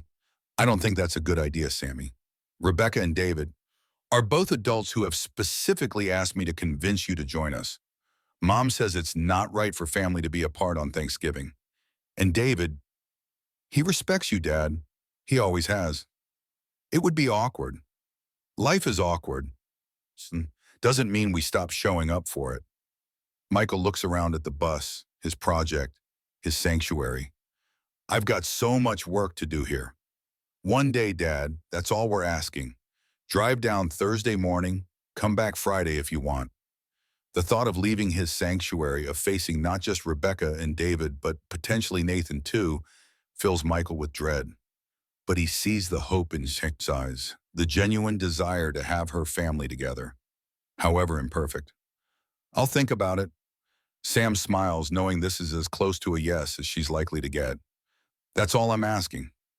After Sam leaves, Michael sits on the steps of the bus, Max beside him. Snow falls gently around them, beginning to blanket the clearing in pristine white. The thought of Thanksgiving, of facing his ex-wife and her fiancé, of potentially clashing with Nathan again, sends anxiety coursing through him. But something else competes with that anxiety now. A newfound confidence, a sense of accomplishment. He has built something with his own hands, has connected with a community that values him not for who he was or what he suffered, but for what he can contribute. The next day, Kyle arrives with unexpected news. I applied to finish my engineering degree, got accepted for the spring semester. Kyle, that's fantastic. Congratulations. The young Marine grins, both proud and slightly embarrassed. Couldn't have done it without you, man. Working on this bus, it showed me I can still think clearly, still solve problems. You did that yourself. I just provided the project. Kyle shakes his head. It was more than that. You treated me like a colleague, not a charity case. Like my input mattered. He looks around at the bus, and seeing this transformation, it makes me believe other transformations are possible too, you know? Michael understands completely. I know exactly what you mean. As they work that day, Michael finds himself telling Kyle about the Thanksgiving invitation, about his reluctance to attend. Sounds complicated, Kyle says, but holidays have a way of making everything seem more dramatic than it is. My first Thanksgiving after deployment, I was sure it would be a disaster. Everyone walking on eggshells around me, afraid to mention the war or my leg. He adjusts his prosthetic absently. Turned out to be just a regular dinner with too much food and my uncle telling the same bad jokes he always does. Normal, and normal was exactly what I needed. Michael considers this. Maybe, but there's normal and there's pretending everything's normal when it isn't. True, but hiding out here won't make it any less awkward next time. Might as well rip off the Band-Aid. That evening, Michael calls Sam. I'll come to Thanksgiving, but I'm not staying overnight and I'm bringing Max. That's fine, Dad. Mom already said Max is welcome. She's still got his favorite treats in the pantry. The days leading up to Thanksgiving are filled with work on the bus and increasing anxiety about the holiday. Michael focuses on completing the bathroom, installing the compact shower, connecting the composting toilet, finishing the walls with reclaimed wood paneling. The work helps distract him, but the approaching holiday looms large in his mind. He hasn't seen Rebecca since the divorce was finalized nearly 2 years ago. Hasn't been in the house they once shared, the home where they raised their children. Wednesday night, the younger vets group meets as usual. Michael attends, finding comfort in their company. They understand his anxiety about the holiday, offer advice and encouragement without minimizing his concerns. Thanksgiving morning dawns clear and cold. Michael dresses with care. Clean jeans, a button-down shirt, his least worn jacket. Max seems to sense the importance of the day, sitting patiently as Michael attaches his service vest. The drive to Detroit takes 3 hours. With each mile, Michael's anxiety grows. Max senses his tension, occasionally nudging his arm or licking his hand. Rebecca's house, once their house, looks just as he remembers. 2-story colonial in a quiet suburb, neatly trimmed lawn now dusted with snow. The maple tree in the front yard that he and Nathan planted when Sam was born. Michael sits in the truck for several minutes, gathering courage. Max whines softly, understanding his distress. I know, boy. Just a few hours. We can do this. The front door opens before he reaches it. Rebecca stands there, as beautiful as he remembers. Silver threads now highlight her dark hair, but her eyes are the same, kind, intelligent, seeing too much. Michael, she says softly, I'm so glad you came. Rebecca, his voice comes out rougher than intended. You look well. An awkward moment passes, neither sure if they should hug or shake hands or simply nod. Then Max breaks the tension, pushing forward to greet Rebecca with enthusiastic tail wagging. She laughs, kneeling to pet the German shepherd. Hello to you too, Max. I've missed you, buddy. The ice broken, they move inside. The house smells of turkey and stuffing, pumpkin pie and coffee. Sam appears from the kitchen, flour on her cheek, relief evident in her expression. Dad, you made it! David Phillips emerges from the living room, tall, distinguished, with kind eyes and a calm demeanor. The psychiatrist who helped Michael through his darkest days after returning home.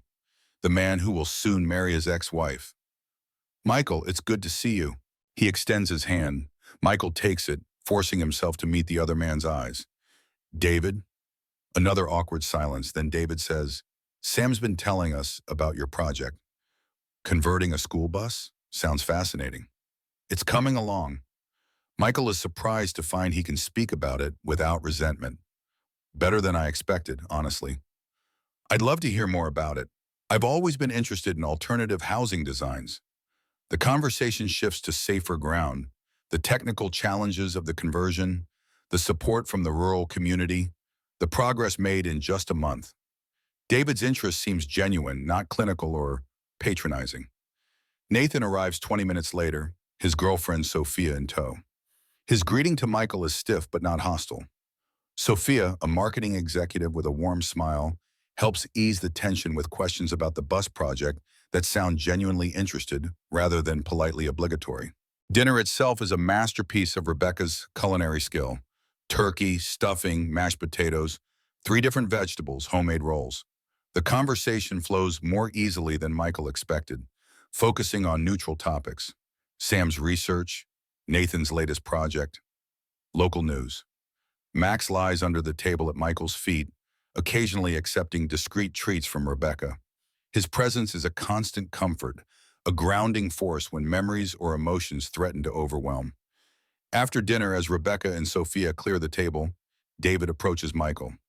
Would you join me for a moment? In the study? Michael tenses but nods. The study, once his home office, now apparently David's, is largely unchanged. Same desk, same bookshelves, now filled with David's medical texts alongside Michael's military history books. David pours 2 small glasses of bourbon, offers one to Michael. I want to be clear about something. I never intended to. I didn't set out to. It's okay, David. You don't have to explain. I think I do.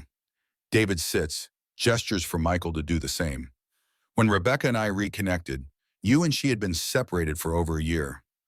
I want you to know I respect your history together, the family you built. I would never try to replace you in Sam and Nathan's lives. Michael takes a sip of bourbon, lets the warmth spread through his chest. You're a good man, David. Better for her than I was at the end. That's not true. You were struggling with things no one should have to face alone. But I wasn't alone. That's the point. I had Rebecca, had the kids, had you and other doctors trying to help. But I couldn't let anyone in. Michael stares into his glass. The bus project has taught me something about that, about accepting help.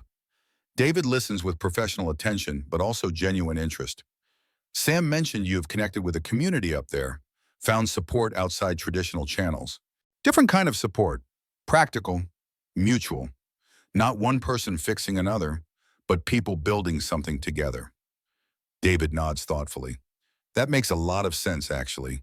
Traditional therapy has its place, but it can sometimes create an unhelpful power dynamic. He smiles slightly. Don't tell the APA I said that. The conversation shifts to the younger vets group, to Kyle's progress, to the technical aspects of the Bose conversion. David listens with respect, offering observations but never diagnostic assessments.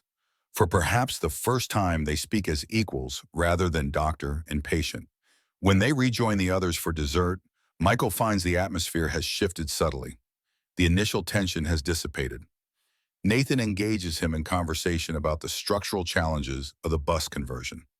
Rebecca shares stories about Max that make everyone laugh. Sam watches it all with quiet satisfaction. As the evening winds down, Michael prepares to leave. The thought of the 3-hour drive back to Grayling in darkness doesn't appeal, but the promise of his own space, his creation, pulls stronger than the comfort of his old home. Rebecca walks him to the door. "It was good to see you, Michael. Really good." "You too, Becca." The old nickname slips out unbidden. She smiles, a hint of sadness in her eyes. "You seem better, more at peace, getting there slowly." "I'm glad." She hesitates. "You know you're always welcome here, right? Even when David and I know, and surprisingly, he does know. The expected jealousy, the sense of replacement, hasn't materialized. Instead, he feels something like gratitude that Rebecca has found happiness again. That David, a genuinely good man, will be there for her in ways Michael couldn't be. Sam hugs him tightly at the door. "Drive safe, Dad. Call when you get home so I know you made it." "I will." Nathan approaches awkwardly. "Dad, I've been thinking about your project. If you need any help with solar setup or off-grid systems, I know some people who specialize in that. Could put you in touch." The olive branch is unexpected, but welcome. "I'd appreciate that, Nathan. Thank you." The drive back to Grayling is long but peaceful. The tension that has knotted Michael's shoulders for days has eased. The visit wasn't perfect. There were awkward moments, painful memories, but it was better than he feared. Normal, as Kyle predicted. And normal is a gift he'd forgotten how to appreciate.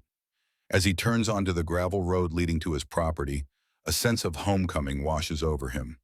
The bus, his creation, his sanctuary, waits in the clearing, illuminated by moonlight reflecting off fresh snow. Max jumps down from the truck, racing through the snow with puppyish enthusiasm. Michael follows more slowly, taking in the scene. In just a month, this abandoned field has become more home to him than his apartment ever was. Inside the bus, he lights the wood stove, its warmth quickly filling the space. The interior is still under construction, but already it feels right. Personal in a way no place has felt since before his last deployment. Michael pulls out his grandfather's journal, opens to a page he's read many times. The value of creating is not just in what you build, but in who you become while building it.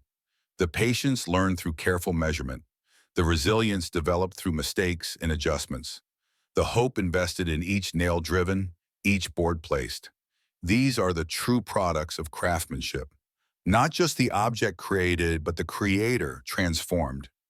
Michael understands these words now in a way he couldn't have a month ago. The bus is more than shelter. It's a process of rebuilding himself, piece by piece, through tangible, meaningful work. The next morning dawns clear and cold. Michael steps outside to find fresh tire tracks in the snow. Someone has visited while he was gone for Thanksgiving. A package sits on the makeshift steps to the bus door, a small wooden box, beautifully crafted, with no note or identification.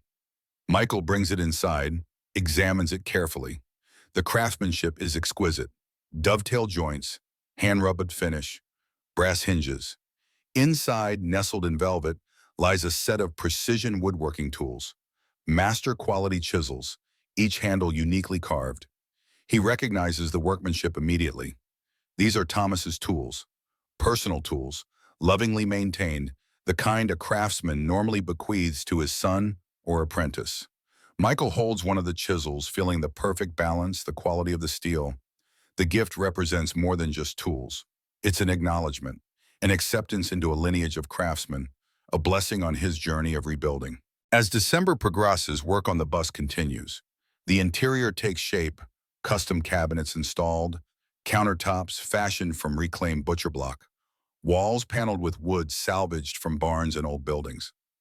Every piece has a history, a previous life, now repurposed into something new and meaningful. Kyle continues to help when he can, though his visits become less frequent as he prepares for the spring semester. The younger vets group becomes a regular part of Michael's social life. Wednesday evenings spent in conversation and camaraderie at the coffee shop. Thomas visits often, sometimes to help, sometimes just to sit and talk. The older veteran rarely speaks about his own service, but occasionally shares stories about William, the projects they worked on together, the community they built after returning from their respective wars. One snowy afternoon, as Michael and Thomas install the final sections of interior paneling, Thomas says, "William would be proud of the bus, of you." Michael pauses in his work. "I hope so." "No, so. He always said you had the touch, even as a kid, the way you'd study how things fit together. I wish I'd known him better, the real him, not just as my grandfather." Thomas nods thoughtfully. War changes a man, makes him keep parts of himself hidden away. William did that too, but he found his way back through building, through creating something lasting. Like this bus. Like this bus. Thomas runs a hand along the carefully finished paneling. "Never did tell you why he bought it in the first place, did I?" Michael looks up, interested.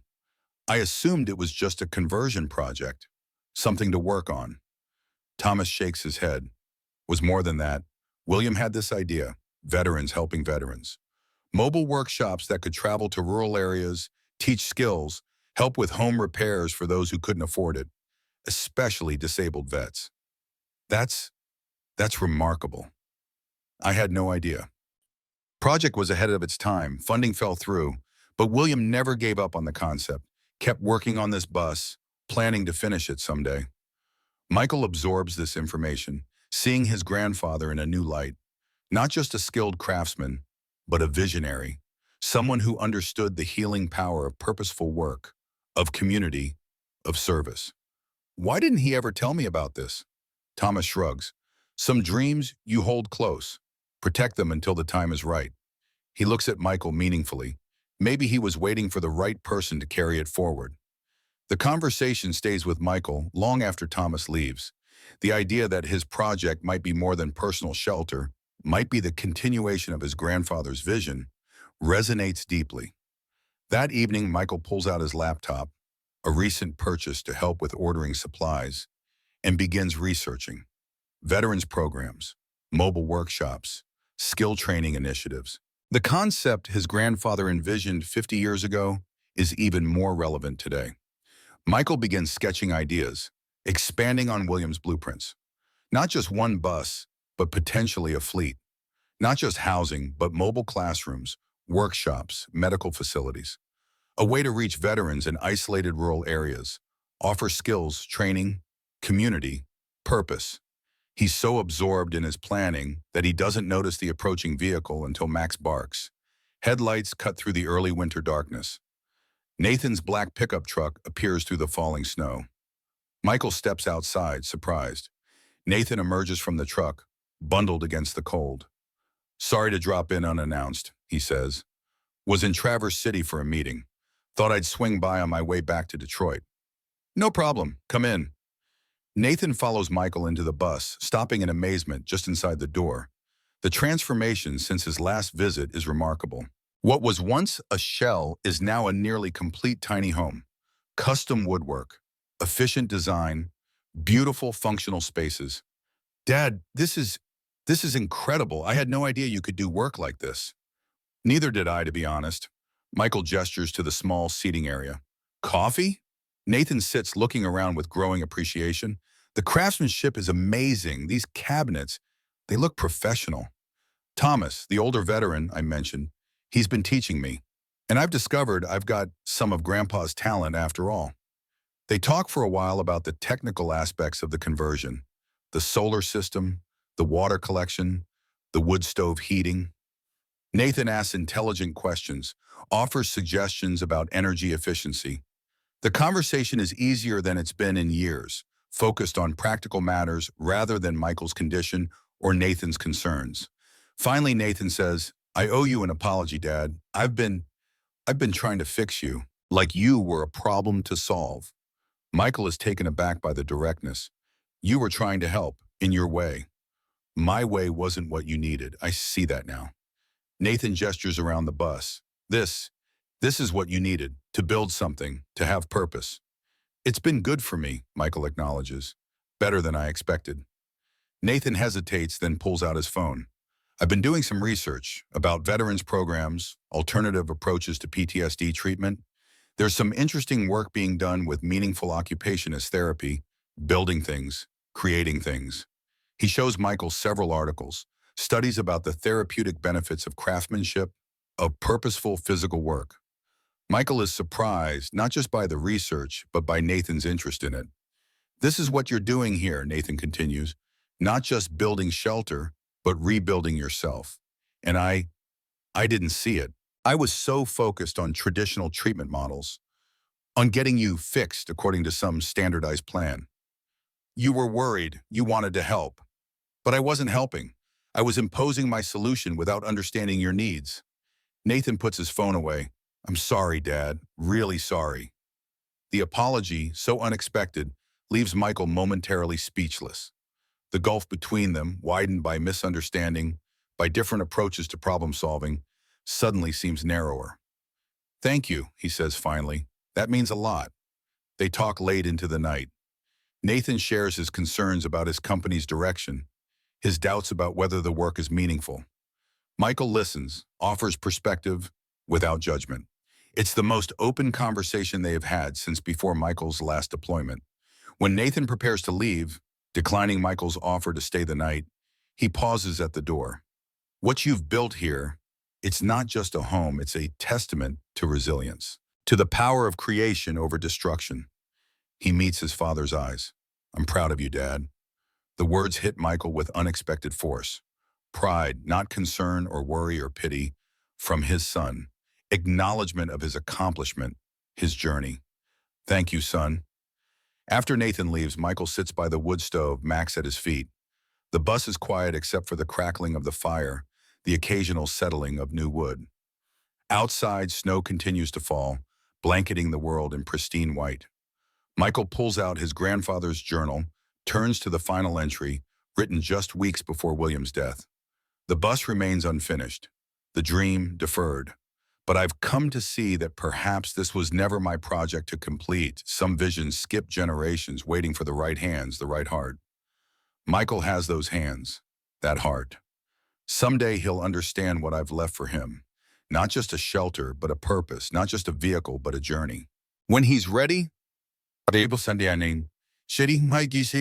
bus will be turning, and through it, perhaps he'll find what I found. That in rebuilding something broken, we often rebuild ourselves. Michael closes the journal, understanding at last the full meaning of his grandfather's gift. The bus is more than shelter, more than a project. It's a legacy, a vision, a bridge between generations of men shaped by war, seeking to create meaning from chaos. Outside, the snow continues to fall, covering the old field in a blanket of new possibility. But inside the bus, inside this creation of his own hands, Michael Turner feels, for the first time in years, truly at home. The January sun hangs low in the Michigan sky, casting long blue shadows across the snow-covered field. The bus stands transformed, no longer a rusted shell, but a polished sanctuary. Its exterior gleams with fresh forest green paint. New windows reflect the winter light.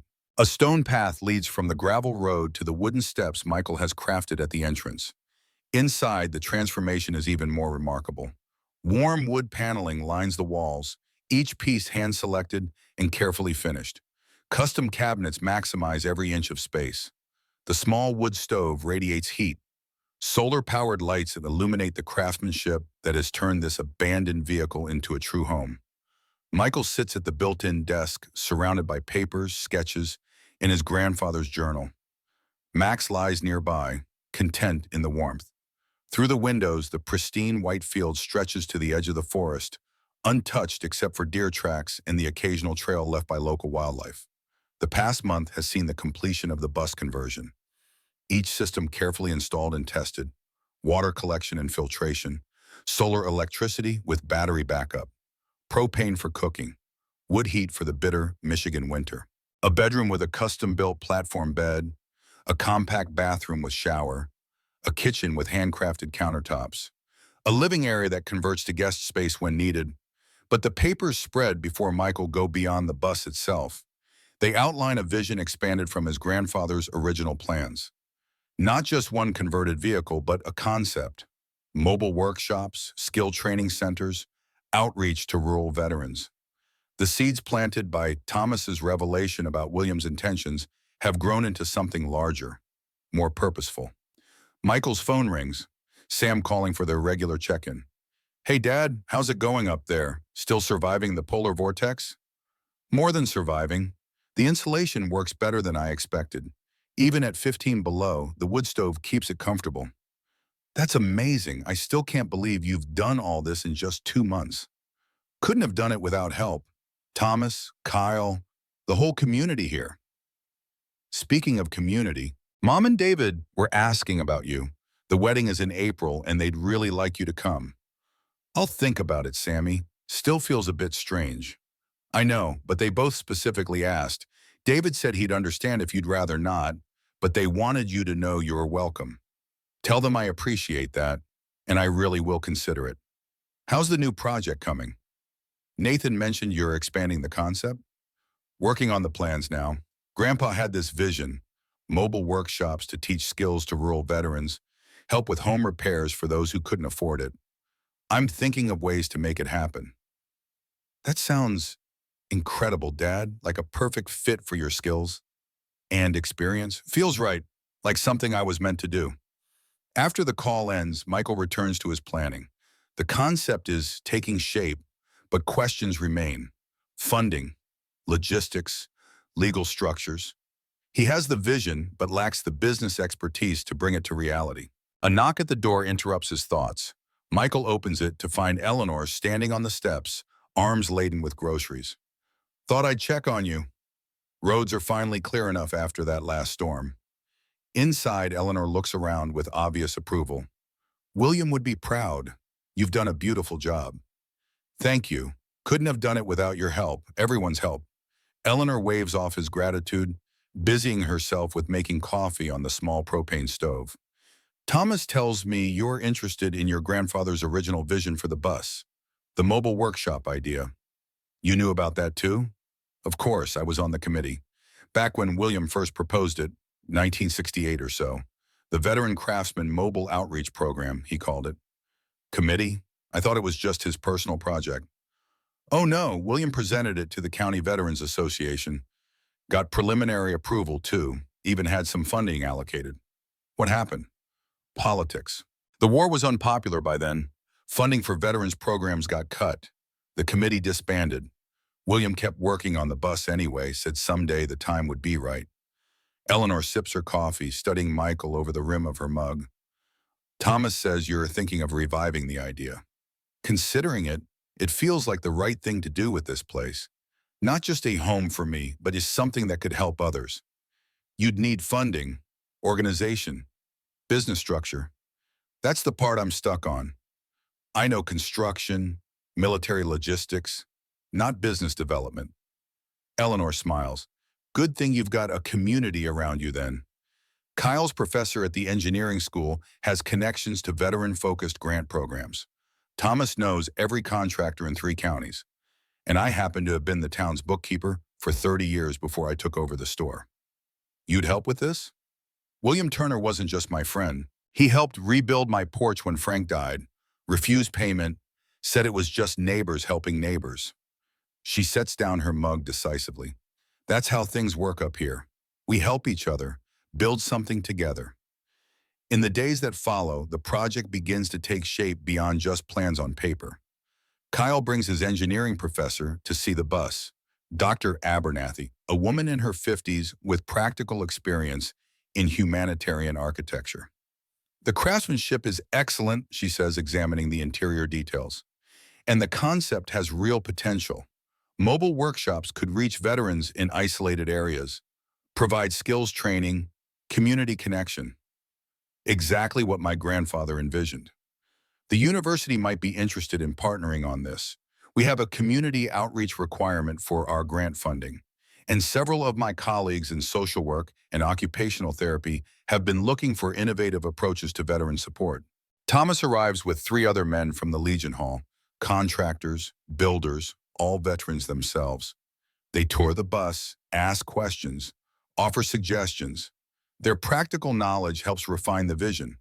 What's possible? What's needed? What would work best in the field?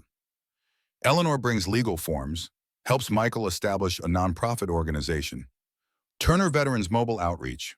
The paperwork is complex, but Eleanor's decades of experience guide them through the process.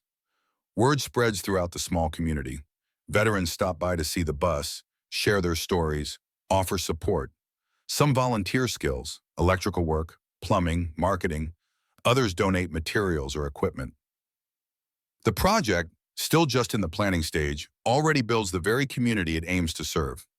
One cold but sunny morning, a sleek black SUV pulls up.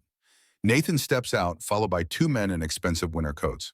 Michael recognizes the logo on their briefcases, Nathan's investment firm. "Dad, this is Jim Harrington and Peter Chen. They're from our corporate social responsibility division." The men tour the bus, asking detailed questions about the conversion process, the systems, the vision for the mobile workshop program. They take notes, exchange glances, seem impressed by what they see. Later, over coffee at the small table, Jim explains their interest. "Nathan, he has told us about your concept. It aligns perfectly with our new Veterans Support Initiative. We've been looking for innovative programs to fund, ones with real community impact, not just photo opportunities." "What exactly are you proposing?" "A partnership, seed funding for 3 converted vehicles to start, technical support for establishing the nonprofit, connections to our network of corporate partners for additional resources." "Why the interest?" "Corporate funding usually comes with strings attached." Jim glances at Nathan, who nods encouragingly. "Honestly, because it's authentic. Not some consultant's idea of what veterans need, but a program created by veterans themselves." And he hesitates. "My brother came back from Afghanistan 2 years ago. He struggled to find his place. The VA helps with medical issues, but purpose, community, that's harder to provide. And that's exactly what this program addresses," Peter adds. "Skills training, meaningful work, connection to others who understand. The data shows these factors are critical to successful reintegration." After they leave, Michael and Nathan stand outside the bus, watching their breath form clouds in the cold air. "You arranged this," Nathan nods. "Been working on it since Christmas. The firm has this CSR fund that's been underutilized. When I presented your concept, they got excited. It's exactly the kind of initiative they've been looking for, grassroots, community-based, addressing real needs." "Well, thank you. This could make it actually happen, not just remain a dream." "You did the hard part, Dad. Created something real, something meaningful. I'm just helping with the business end." As they talk, Michael notices a change in his son. The corporate polish remains, but there's something else now. A genuine enthusiasm, a connection to something beyond profit margins and investment returns. "This means a lot to you too, doesn't it?" Nathan considers, then nods slowly. "All these years I've been chasing success as I thought Dad defined it. Big salary, corner office, impressive title. But seeing what you've built here, how it's connected you to a community, given you purpose beyond just survival," he gestures at the bus, the field, the forest beyond. "This is a different kind of success, the kind that actually matters." The partnership with Nathan's firm accelerates the project dramatically. With funding secured, Michael begins working with Kyle and Dr. Abernathy on detailed plans for the first 3 mobile units, a workshop bus, a training classroom, and a community gathering space. Local contractors, many of them veterans themselves, volunteer time and expertise. The Legion Hall becomes an unofficial headquarters, walls covered with blueprints and schedules. Weekly planning meetings evolve into community gatherings, with potluck dinners and shared stories. Michael finds himself at the center of something far larger than he expected. His military leadership skills re-emerge in this new context, organizing teams, coordinating resources, maintaining focus on the mission. The hypervigilance that once made civilian life unbearable now becomes an asset. Attention to detail, contingency planning, thorough preparation. But success brings new challenges. As word of the project spreads beyond the small community, outside interests take notice. One morning, Michael receives a call from the county zoning office. Turner, this is Margaret Wilson from County Planning and Zoning. We've received a complaint about unauthorized development on your property. Complaint? From whom? I'm not at liberty to disclose that information, but satellite imagery shows structures that aren't permitted for that parcel. The land is zoned agricultural, not residential or commercial. It's just one converted my home. Our information indicates construction activity consistent with a larger operation. In any case, even a single residence requires proper permits, which our records show you haven't obtained. The call ends with a warning: cease all construction until proper permits are secured or face fines and possible legal action. A formal notice will arrive by mail within the week. Thomas arrives an hour later, having already heard the news through the small-town grapevine. Davidson, he says grimly. Has to be. Who's Davidson? Lyle Davidson. Owns the hunting lodge about 2 miles east of here. Been trying to buy up all the land around his property for years. Wants to expand into some kind of luxury wilderness retreat. And my grandfather refused to sell. William told him to take his offer and stuff it somewhere uncomfortable. Davidson's been bitter about it ever since. Now he's on the county commission. Has friends in the zoning office. The situation deteriorates rapidly. The formal notice arrives, more severe than the phone call suggested. Not only must all construction cease immediately, but the bus itself is deemed not in compliance with residential codes and must be removed within 30 days. Michael takes the notice to Eleanor, who contacts a friend who practices law in Grayling. The news isn't good. Technically, they're right, Eleanor explains. The zoning doesn't allow for residential use without specific permits, and a converted bus doesn't meet standard building codes for permanent dwellings. So I have to leave after all this work? Not necessarily. There are exemptions, variances, but Davidson has influence. He'll fight it every step of the way. The next evening, Michael attends the younger vets gathering at the coffee shop. The mood is somber. Everyone has heard about the zoning issue. Kyle especially seems troubled. This isn't just about your home anymore. It's about the whole outreach program.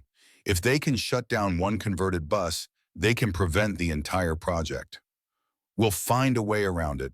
Different location, maybe. But this is where it started, where your grandfather planned it. And uprooting now would set everything back months.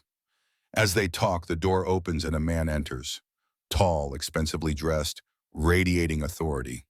Lyle Davidson. He approaches their table with confident strides. Mr. Turner, thought I might find you here. We should talk. The coffee shop falls silent. Davidson pulls up a chair without waiting for an invitation. I'll be direct. This little project of yours is causing problems. Zoning issues, code violations, potential liability concerns. As a county commissioner, I can't ignore these matters. Seems like you're the only one concerned. Davidson smiles thinly. I represent taxpayers' interests, and allowing unpermitted development sets a dangerous precedent. He leans forward. But I'm a reasonable man. I've had my eye on that property for years. My offer still stands. Fair market value plus 20%. Cash deal, quick closing. You take your money, relocate your project somewhere properly zoned, everyone wins. That land has been in my family for generations. And what has it brought you? Headaches, legal troubles, a decrepit bus in the middle of nowhere. Davidson's voice softens, becomes almost sympathetic. I understand sentiment, Mr. Turner, but progress is inevitable. My development will bring these tax revenue, economic growth to the area, and push out local residents who can't afford your luxury wilderness retreat.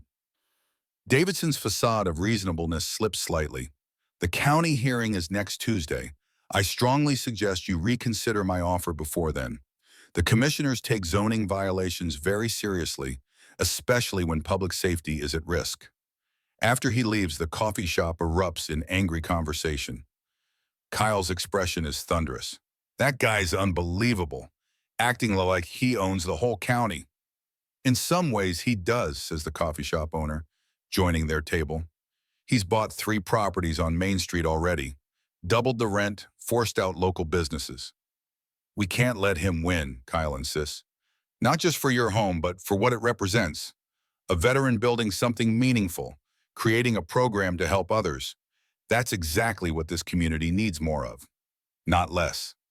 The next days see a flurry of activity. Eleanor contacts everyone she knows with legal expertise. Kyle and Dr. Abernathy research alternative building codes, exemptions for educational facilities, precedents for similar projects elsewhere. Michael spends hours on the phone with Nathan, explaining the situation, exploring options. Nathan immediately offers legal resources from his firm, but Michael hesitates. This needs to be handled locally by people who understand the community. Corporate lawyers from Detroit might do more harm than good. Then what can I do? This project is too important to be derailed by some local power grab. Actually, there might be something. How much do you know about the history of mobile outreach programs for veterans? Research becomes their weapon. Nathan deploys his firm's resources to document similar programs across the country. Dr. Abernathy contributes academic studies on the effectiveness of skills-based interventions for veterans. Eleanor unearths historical records of Williams' original proposal, including preliminary county approval from 1968. The Legion Hall becomes command central. Veterans from across 3 counties offer support. Some have construction expertise, others have connections in county government. A retired lawyer who specializes in land use offers to represent Michael at the hearing. Thomas contributes perhaps the most valuable resource, memories. He recounts in detail Williams' interactions with the county decades ago, the preliminary approvals, the community support. Most importantly, he remembers a specific provision in the original agricultural zoning that allowed for educational and community support facilities related to agricultural skills training. The provision, never repealed but long forgotten, becomes the centerpiece of their strategy. Williams' original vision, teaching practical building and repair skills to rural veterans, fits squarely within this exemption. The night before the hearing, Sam arrives unexpectedly. She brings food, moral support, and professional insight. I've been researching therapeutic outcomes for veterans involved in building projects. The data is compelling. Significant reduction in PTSD symptoms, improved social connection, better overall functioning. You think that will sway the commissioners? It might, but more importantly, it reinforces what you already know. This project isn't just about buildings or zoning, it's about healing, creating purpose, building community. The county courthouse sits in the center of Grayling, a stolid brick building that has witnessed generations of local governance. The hearing room is packed beyond capacity. Veterans in Legion caps, local residents, university representatives, media from the regional newspaper and TV station. Davidson sits with his legal team at one table. Michael, Thomas, Eleanor, Kyle, and Sam occupy the other. The county commissioners, 7 men and women of varying ages, sit on a raised dais, expressions carefully neutral. The hearing begins with the zoning complaint. Margaret Wilson from the planning office presents a dry recitation of codes violated, permits not obtained, regulations not met. Satellite photos show the bus, the clearing, the beginning construction of additional structures for the outreach program. Davidson's attorney follows with polished arguments about precedent, property values, public safety concerns. He presents the situation as simple regulatory enforcement, nothing personal. The county has zoning laws for a reason. If exceptions are made for emotional appeals rather than legal compliance, where does it end? Today a bus conversion, tomorrow an unpermitted factory? Rules must apply equally to everyone, regardless of personal circumstances or laudable intentions. When Michael's turn comes, he stands slowly. The room falls silent. His military bearing remains evident. Straight posture, clear gaze, composed demeanor. But there's something else now, too. A quiet confidence, a groundedness that comes from building something meaningful with his own hands.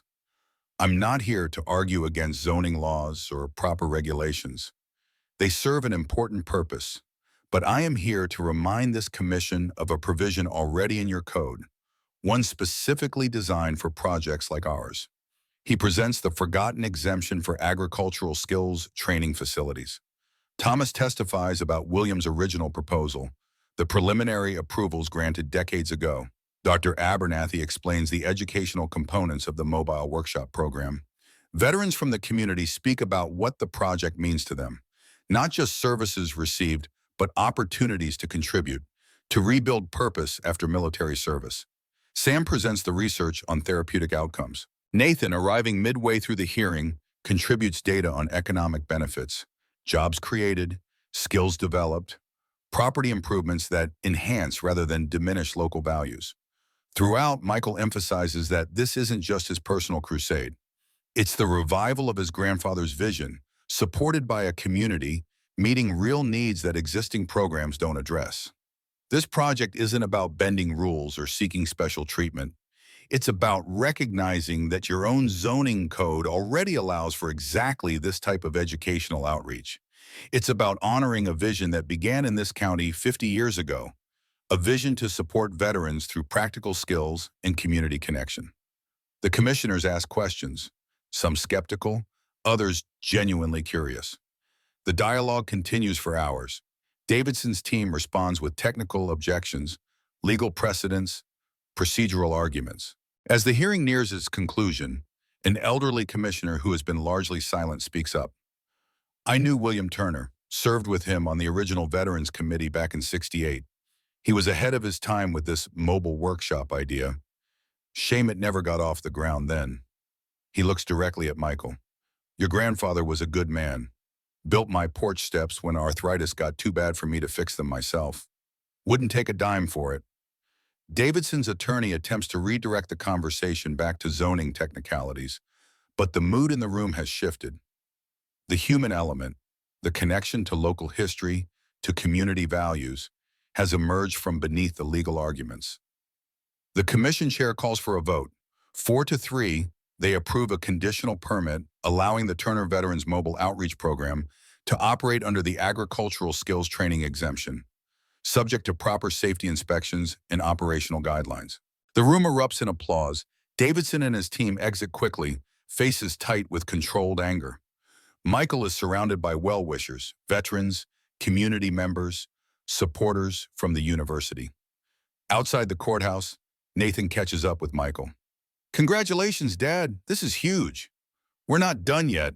Davidson won't give up that easily, and we still have a lot of work to do to make the program operational. But the biggest hurdle is cleared, and you've got a community behind you now. Looking around at the gathering of supporters, Thomas and Eleanor, Kyle and his engineering classmates, veterans young and old, local residents who have contributed to the project, Michael feels a profound sense of belonging. Not just to a place, but to a purpose larger than himself. In the weeks that follow, the project accelerates. With legal approval secured, construction begins on the additional outreach vehicles. The university partnership becomes official, bringing student volunteers and academic resources. Nathan's firm provides the promised funding, along with business development expertise. Michael's bus, his home, remains the heart of the operation. The place where plans are refined, where veterans gather to share skills and stories, where the vision first revived from Williams' journals continues to expand. One sunny March afternoon, as Michael and Kyle work on converting a donated school bus into the first mobile workshop, Sam arrives with a special visitor, Rebecca. Hope you don't mind, Sam says. Mom wanted to see what you've built here. Michael welcomes them into his home. Rebecca looks around with evident amazement at the craftsmanship, the thoughtful design, the perfect marriage of function and beauty. Michael, this is incredible. I had no idea you could create something like this. Neither did I, honestly. Turns out I inherited more from my grandfather than just his stubbornness. They talk easily, without the tension that marked their Thanksgiving reunion. Rebecca shares news of her wedding plans, asks Michael's opinion on certain details. There's a comfort between them now, not the intimacy of marriage, but the warmth of shared history, mutual respect, genuine goodwill. David and I still hope you'll come to the wedding, she says. No pressure, but the invitation stands. I think I'd like that, actually, if you're sure it won't be awkward. Life is awkward, Rebecca smiles. Doesn't mean we stop showing up for it. Later, as Rebecca tours the workshop bus with Sam, Kyle approaches Michael. Got some news. Remember that engineering scholarship I applied for? The one for veterans? Of course, the one that would cover your full tuition. Just got the call. I got it. Full ride plus stipend. Kyle, that's fantastic. Congratulations. Couldn't have done it without you, man. The work we've done here, the letter of recommendation you wrote, it made all the difference. Michael watches the young Marine's face, the pride, the sense of possibility restored, something that was broken healing, through purpose, through creation, through community. This place has been good for both of us, I think. April brings the first real spring day, snow melting, birds returning, the promise of renewal in the warming air. Michael stands outside his bus home, surveying the transformation of the property. The clearing has been expanded thoughtfully, trees preserved where possible. The second converted bus, the mobile workshop, stands nearby, almost complete. Foundation work has begun for a small welcome center that will serve as program headquarters. Thomas arrives, truck loaded with seedlings for the community garden they're planning. Another component of the outreach program, teaching sustainable food production alongside building skills. Brought those heritage apple trees we talked about. William always said this soil was perfect for apples. As they work the earth, preparing it for planting, Thomas grows uncharacteristically reflective. Your grandfather would be proud, not just of what you've built, but of what you've become in building it. I wish he could see it. He can, in a way, through you, through what you've carried forward. Michael drives the shovel into the soil, preparing a hole for the first apple sapling. The physical work still grounds him, keeps the ghost at bay. But those ghosts have grown quieter over the months. The memories less intrusive. The hypervigilance channeled into productive awareness rather than paralyzing anxiety. I never thanked you properly. For telling me about the bus that first day, for the tools, for everything. Thomas waves away the gratitude. Just neighbors helping neighbors, the way it should be. Later that evening, as twilight settles over the property, Michael sits on the steps of his bus home. Max lies beside him, content in the spring warmth. The dog has aged visibly over the winter, a bit slower, a bit grayer, but remains steadfast, the anchor that has held Michael through the darkest times. The sound of approaching vehicles breaks the evening quiet, multiple cars driving slowly up the gravel road. Michael tenses briefly. Old habits die hard, but Max remains relaxed, tail thumping against the wooden step. The vehicles emerge from the tree line, a small convoy led by Sam's SUV. Behind her, Nathan's truck. Then cars Michael doesn't recognize. 8 vehicles in total, parking in the newly created lot near the Welcome Center Foundation. Sam approaches first, smiling mysteriously. Hope you don't mind a surprise visit. We brought some people who wanted to see what you've created here. From the vehicles emerge familiar faces. Rebecca and David, Eleanor and Thomas, Kyle and his classmates. But others too. Veterans from the Legion Hall, younger vets from the coffee shop group, university faculty, local residents who have contributed to the project. Nathan steps forward, carrying a large object covered with a cloth. It's been exactly 6 months since you arrived here with nothing but a tent and a dream. We thought that deserved some recognition. He unveils a wooden sign beautifully crafted. Turner Veterans Mobile Outreach, founded 2025. Continuing the vision of William Turner, 1922-1995. It's for the Welcome Center, Sam explains. We wanted you to have it now, even though the building isn't finished yet. The gathering becomes an impromptu celebration. Folding tables appear, laden with food. Someone brings a guitar. Stories are shared, of military service, of homecoming challenges, of finding purpose again. Michael moves through the crowd, still somewhat uncomfortable with being the center of attention, but deeply moved by the community that has formed around this vision.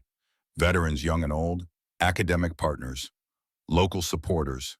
His family, not just Sam and Nathan, but Rebecca and David too, all part of the extended circle that has replaced the isolation he once felt. As evening deepens, the group gathers around a bonfire. Thomas raises a coffee mug in toast.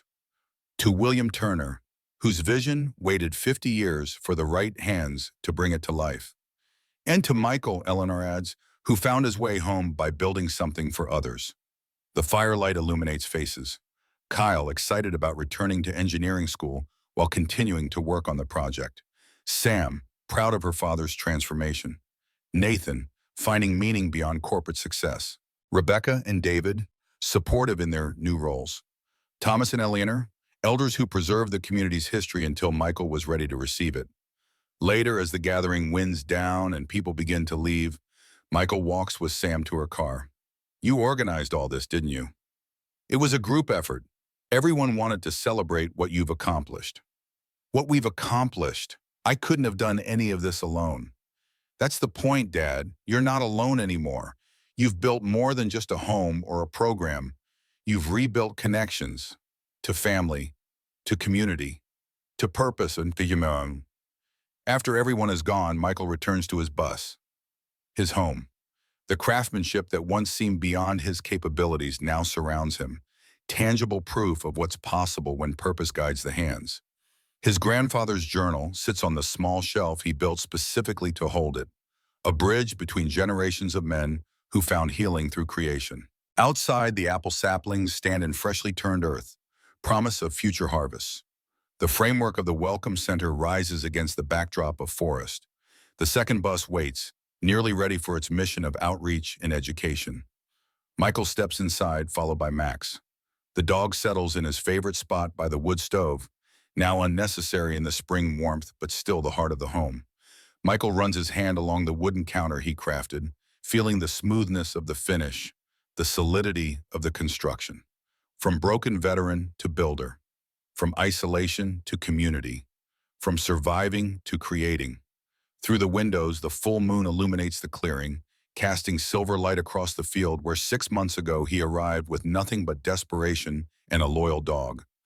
The property hums with possibility now, not just for him, but for other veterans seeking their own path back from war's long shadow. In the quiet of his handcrafted home, Michael Turner finally understands what his grandfather knew all along, that the most profound healing comes not from being fixed by others, but from building something meaningful with your own two hands.